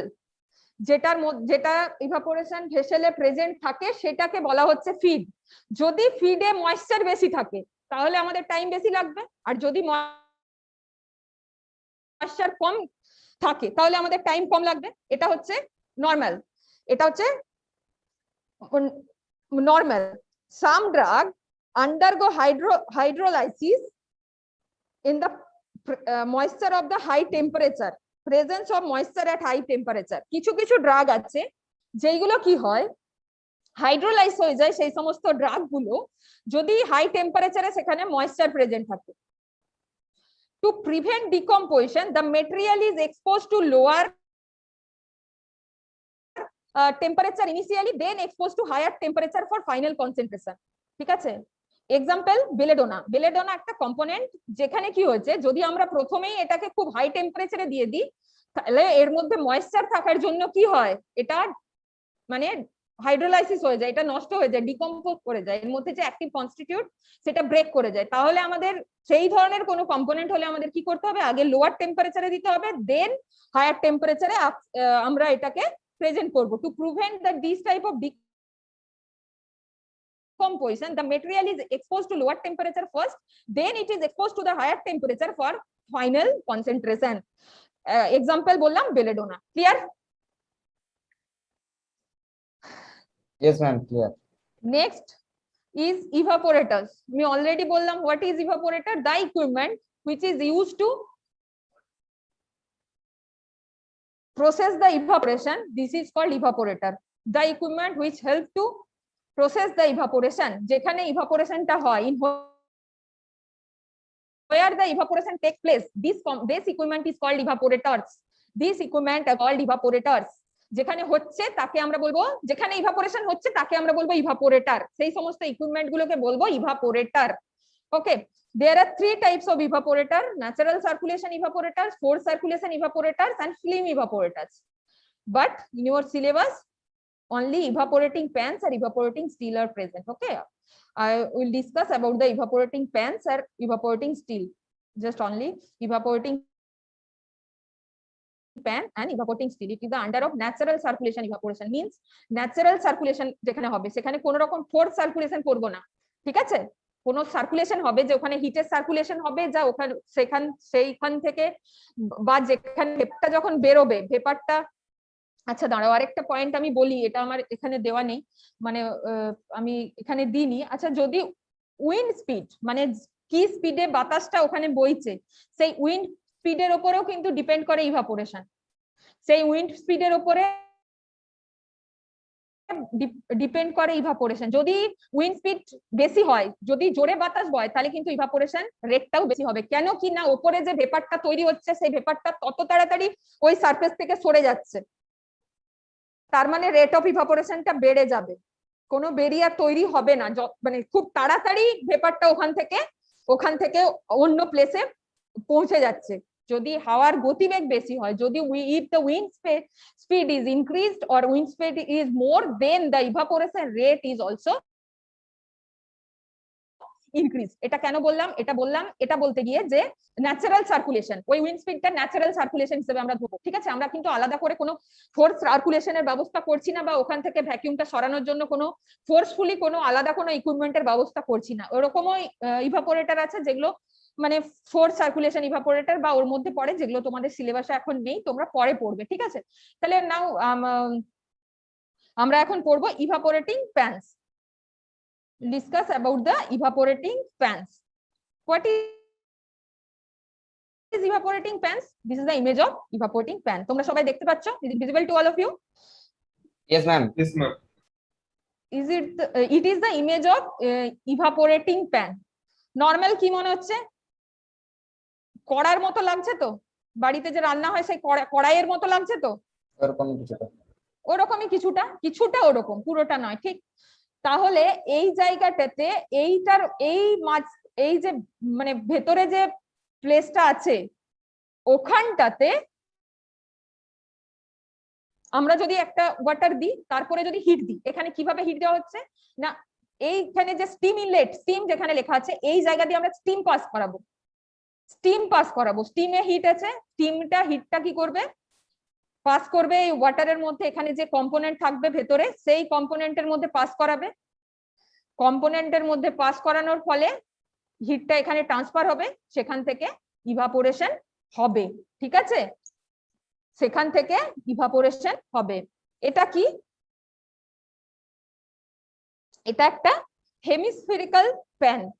This is এই যে ইভাপোরেটিং ফ্যান, এখানে কি হয়, the steam, the principle of the instrument, কিভাবে কাজ করে, এটা প্রিন্সিপাল অফ দ্য ইনস্ট্রুমেন্ট মানে কিভাবে এই ইনস্ট্রুমেন্টটা কাজ করে, এই ইকুইপমেন্টটা কিভাবে কাজ করে, ঠিক আছে? কিভাবে কাজ করে না, এই যে এখানে একটা স্টিম সাপ্লাই যেটা হচ্ছে, steam is supplied two A kettle in which aqueous extract is placed. The aqueous extract is present in the middle portion of the pan. এই যে মাঝখানে ভ্যাকেন্ট প্লেসটা দেখছো, ওখানে অ্যাকুয়াস এক্সট্রাক্টটা প্রেজেন্ট থাকলো। তার সাথে কি না, এই যে এখানে দেখো দুটো লেয়ার দেখতে পাচ্ছ, একটা লেখা আছে জ্যাকেট, আউটার সাইডের লেয়ারটাকে বলা হয় জ্যাকেট, আর ভেতরের যে পোর্শনটা সেটাকে বলা হয় kettle. It is a hemispherical structure. Hemispherical structure কেন? গোলার্ধের মতো দেখতে, তাই এটাকে বলা হচ্ছে hemispherical structure. Consisting of an inner pan, this is called kettle, and the envelope or the outer portion, this is called the jacket. The inner portion is called kettle, and the outer portion, this is called jacket. The two pans are joined to enclose a space through which steam is passed. The two pans are joined and it is produce a space in where the steam passed, যেখান দিয়ে স্টিমটা pass করতে পারে। ভেতরেরটাকে বলা হচ্ছে kettle, বাইরেরটাকে বলা হচ্ছে jacket. দুটো যেখানে একসাথে জয়েন হচ্ছে, যেখানে একসাথে কম্পোজ করছে, সেখানে একটা স্পেস আছে, সেই স্পেসটাকে বলা, সেই স্পেসটার মধ্যে দিয়ে কি হচ্ছে না স্টিমটা পাস করতে পারবে। স্টিমের কাজ কি? স্টিমের কাজ, the steam produce the heat to the aqueous extract. স্টিমটা ওই অ্যাকুয়াস এক্সট্রাক্টটাতে তোমার টেম্পারেচার হিটটা প্রডিউস করবে। দেখো এটা তো এরকম ভাবে আমরা যে কোনো আগুন জ্বালিয়ে দিলাম বা সেখান থেকে টেম্পারেচার নিচ্ছে সেটা নয়, আমি এখানে ডাইরেক্ট স্টিম পাস করাবো। স্টিম মানে এটা already it is consist of high heat, high temperature. স্টিমের মধ্যে প্রচুর টেম্পারেচার আছে। টেম্পারেচারটা কি করবে? The steam pass the temperature to the aqueous solution, the aqueous extract, যেটা আমাদের ইভাপোরেট আউট করতে হবে। ঠিক আছে, এইবার দেখো কি হবে, ওপরের পোর্শনটা দিয়ে ইভাপোরেশন হয়ে যাবে, মিন্স ভেপারটা বেরিয়ে যাবে। এখানে এয়ার ভেন্ট মানে স্টিমটা এই জায়গাটা দিয়ে লেফট সাইডের, আমার লেফট সাইডের জায়গাটা দিয়ে স্টিমটা ইনলেট করছে, দেখতে পাচ্ছ? সবাই বুঝতে পারছো? বোঝা যাচ্ছে? ইয়েস ম্যাম, বোঝা যাচ্ছে। স্টিম এখানে লেফট সাইড দিয়ে স্টিমটা এন্টার করবে, রাইট সাইড দিয়ে বেরোবে। নিচে দেখো প্রোডাক্ট আউটলেট লেখা আছে। প্রোডাক্ট আউটলেট মানে যে রেসিডিউটা থাকবে সেখানটা এই প্রোডাক্ট আউটলেটটা দিয়ে বেরোবে। সাইডে লেখা আছে কন্ডেনসেট আউটলেট, মানে স্টিমটা যদি কন্ডেনসেট আউটলেট মানে if the steam is transferred in the water, then this water is out from this condensate outlet. স্টিমটার কি হবে? টেম্পারেচার কমে গেলে জানো, যখন ধরো কোনো কিছু ফোটে, স্টিমটা যখন ধরো একটা ভেপার ফর্ম করছে, ওয়াটার বয়েল হয়ে যাওয়ার পরে ভেপার ফর্ম করছে, তুমি ওপরে একটা স্টিলের কোনো ঢাকা রেখে দিলে কি হয়? ওয়াটারের যে বাবেল অফ ওয়াটার প্রডিউস হয় তো, ইয়েস, সেই ধরনের, সেইটাকে বলা হচ্ছে কন্ডেন্স হয়ে যাচ্ছে। তো সেই ধরনের ওয়াটারটা এই জায়গাটা দিয়ে কন্ডেনসেট আউটলেট দিয়ে বেরিয়ে যাবে। এটাই হচ্ছে ইভাপোরেটিং প্যানের হচ্ছে তোমার প্রিন্সিপাল, কিভাবে কাজ করে। The steam is supplied to a jacket kettle in which aqueous extract is placed. The steam gives out heat to the kettle. The steam is give the heat to the kettle, and the heat is transferred to the aqueous extract by conduction and convection method. The temperature rise and the escaping tendency of the solvent molecule into vapor increase. যখন ওই if the aqueous extract temperature is increased, then it have to tendency to release the vapour. যখন ওই ভেতরের মানে যেটা এক্সট্রাক্টটা আছে, liquid এক্সট্রাক্টটা, সেটা যখন হিট হয়ে যাবে, টেম্পারেচার যখন সে নিয়ে নেবে স্টিমটার থেকে, তখন তার একটা টেন্ডেন্সি হবে ইভাপোরেট আউট হয়ে যাওয়ার। ঠিক আছে? ঠিক আছে ম্যাম। ম্যাম জ্যাকেটটা কি জিনিস আবার বলেছেন? উপরে লেয়ারটা নেই।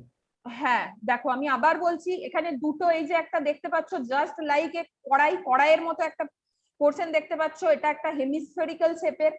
এখানে ভেতরের যে পোর্শনটা, ওপরে যে একটা মানে প্রথমে যে ব্ল্যাক কালারের বর্ডারটা দেওয়া আছে অতটা পর্যন্ত এটা হচ্ছে কেটেল বলা হচ্ছে। ওপরের পোর্শনটা যেখানে ডট ডট মানে একটা করা আছে, ওই জায়গাটাকে বলা হচ্ছে জ্যাকেট। জ্যাকেট এই কারণেই বলা হচ্ছে কারণ ওই জায়গাটা দিয়ে স্টিমটা পাস করে, ওটাকে কভার করে রাখছে, তাই এটাকে বলা হচ্ছে জ্যাকেট। ঠিক আছে? ঠিক আছে ম্যাম। ওকে, বলো। মানে এখানে যদি স্টিমটা পাস করে, তো এখানে ন্যাচারাল কেন বলা হচ্ছে? তো ন্যাচারাল তো হলো না এটা। মানে ন্যাচারাল বলতে কি বলছো বুঝতে পারছি না। এখানে ন্যাচারাল পোর্শনের মধ্যে ইভাপোরেটিং ফ্যানটা বললেন না?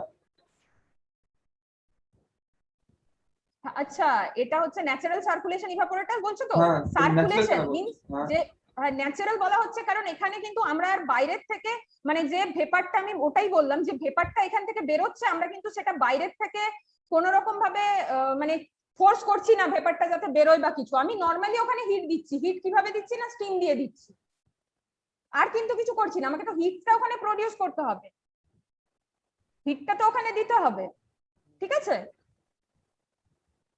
যে ভেপারটা বেরোচ্ছে ওখানে আর কোনো বাইরের থেকে আমি কোনো ফোর্স করছি না ভেপারটা যাতে বেরিয়ে যায় তাড়াতাড়ি বা কিছু, ওই জন্য করছি না। হিট আমাকে দিতেই হবে, ঠিক আছে? এই জন্যই ন্যাচারাল বলা হচ্ছে। এটা নরমালি হচ্ছে। আমাকে স্টিম, তুমি বলছো যে এখানে তো আমরা স্টিম দিচ্ছি, তবুও এটাকে ন্যাচারাল কেন বলা হচ্ছে? তোমার কোশ্চেন এটাই তো? দেখো, তুমি যেটা বলছো সেভাবে তো সম্ভব নয়, সেভাবে সম্ভব নয়। তো আমাকে তো হিটটা আউটসাইড থেকে দিতেই হবে। সেটা শুধুমাত্র তখনই সম্ভব যখন আমরা হয়তো কোনো কিছু আমি রোদের মধ্যে রেখে দিলাম, সেটা আস্তে আস্তে ইভাপোরেট হয়ে গেল। বাট ইন্ডাস্ট্রিতে তো সেটা সম্ভব নয়, সেটা সম্ভব নয়। তুমি এটা এটা এটা ভেবো না যে একদমই ন্যাচারাল হচ্ছে বলে এটা এগুলোকে ন্যাচারাল ইভাপোরেটর বলা হচ্ছে, সেটা কিন্তু নয়। আমি এখানে বাইরের থেকে আর কোনো ফোর্স দিচ্ছি না ইভাপোরেট আউট করার জন্য, তাই জন্য এটাকে বলা হচ্ছে ইভাপোরেটিং প্যান, ঠিক আছে? বুঝেছো? ঠিক আছে।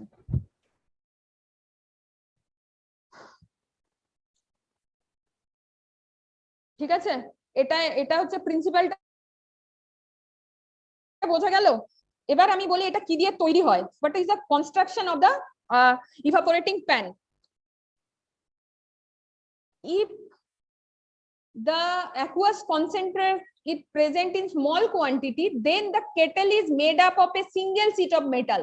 যদি খুব কম অ্যামাউন্টের কম্পোনেন্ট থাকে, এক্সট্রাক্ট থাকে, যেটাকে আমাদের ইভাপোরেট করতে হবে, মানে আমরা যদি ল্যাবরেটরি স্কেলে ইউজ করি, আমরা যদি কোনো ল্যাবে এটা করি, তাহলে স্মল কোয়ান্টিটি তখন যে কেটেলটা তৈরি হবে, কেটেল মানে ভেতরের পোরশন, আমি আবার বলছি,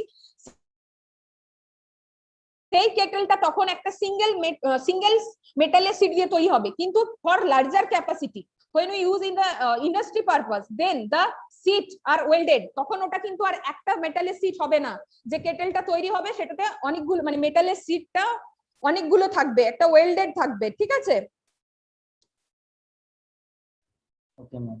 কপার ইজ, এখানে দেখো কোথায় গেল, the copper is used to prepare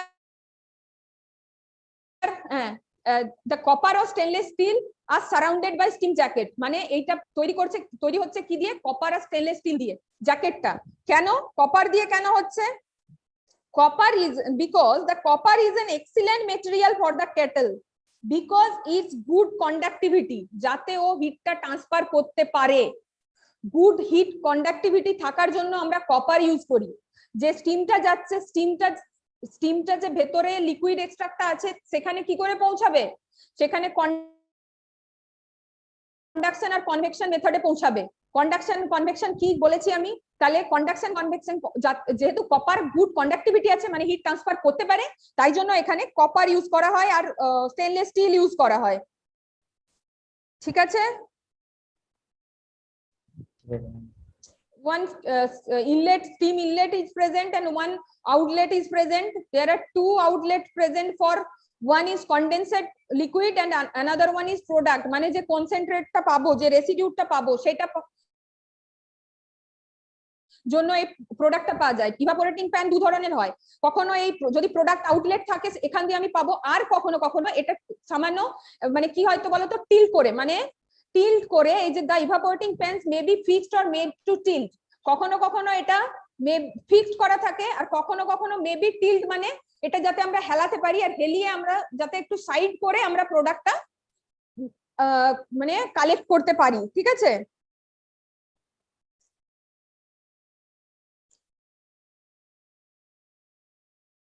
বোঝা গেল?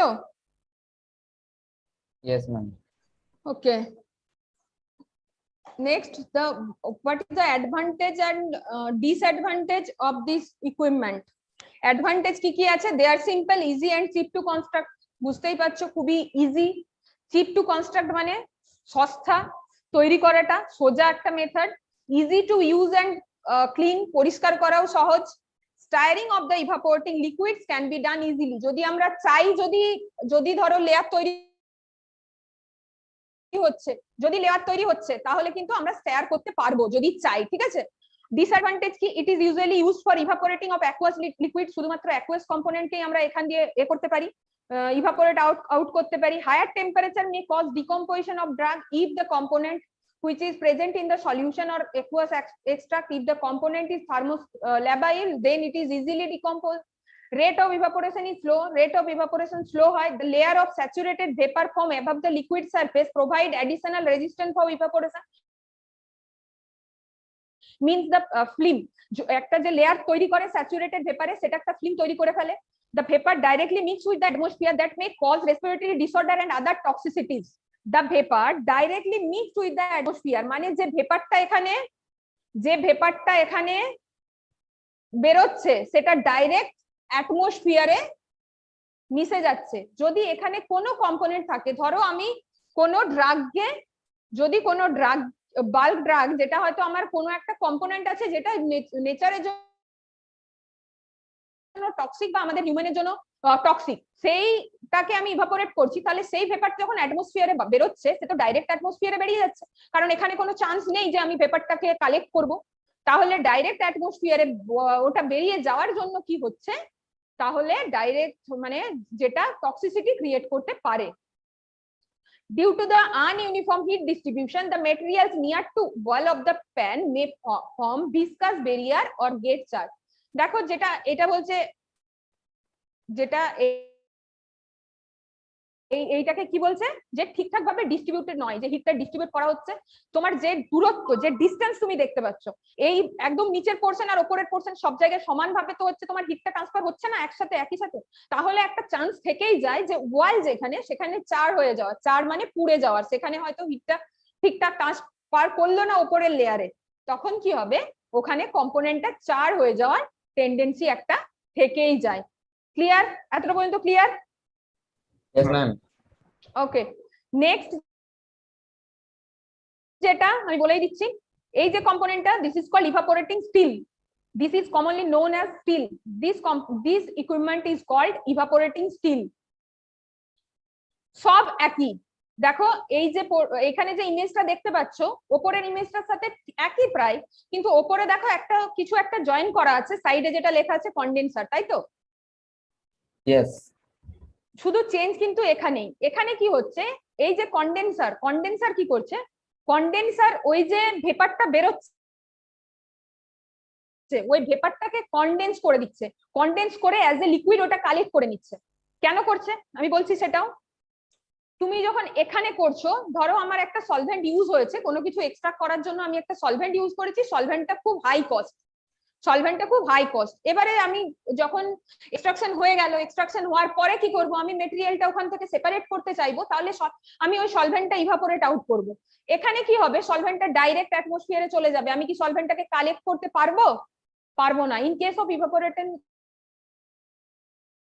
pan it is not possible, but in case of evaporating steel, due to the presence of the condenser, the high cost of the solvent is easily collected and it is again transferred to the liquid form. মানে কন্ডেন্সারটার কাজ কি হচ্ছে, এই যে ভেপারটা, এই ভেপারটাকে আবার লিকুইডে change করে দেওয়ার। যখন ডিস্টিলেশন পড়বে তখন ক্লিয়ার হয়ে যাবে, প্রতিটাতে ডিস্টিলেশন মানেই যে কন্ডেনশন করার পরে যখন আমরা লিকুইডটা পাই। এখানে কি হচ্ছে, এখানে আমরা প্রোডাক্টটা তো পেয়ে গেলাম, কিন্তু যেই সলভেন্টটা, যেটা as a vapour it is escape from the surface, but after produce the vapor it is reached to the condenser help to again produce the liquid. সলভেন্টটা কিন্তু আবার আমরা পেয়ে গেলাম, ঠিক আছে।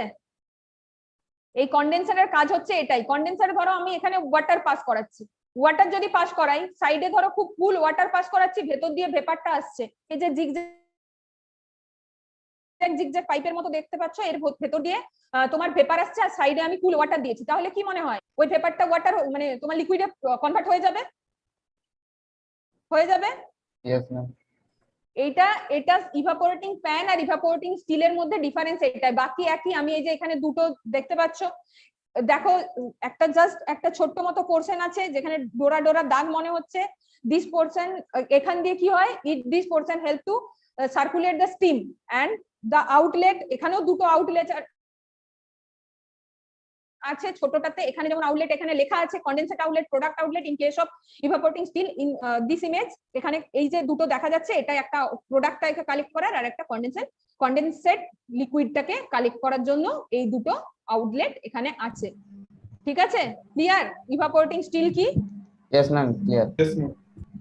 ওকে, আচ্ছা শোনো, অ্যাডভান্টেজ ডিসঅ্যাডভান্টেজটা আমি কালকে বলে দেবো। হ্যাঁ, Okay, ma'am. ওকে আমি এখন ক্লাস এন্ড করছি, টাইম ম্যাম। হয়ে গেছে। আমি অ্যাডভান্টেজ ডিসঅ্যাডভান্টেজটা কাল ডিসকাস করে দেবো। ওকে, আপনি Ma'am, হ্যাঁ বলো। Hello. বলছি কি যে ম্যাম সেকেন্ড ইন্টারনেটে তাহলে মনে মনে এফে আসছে না তো?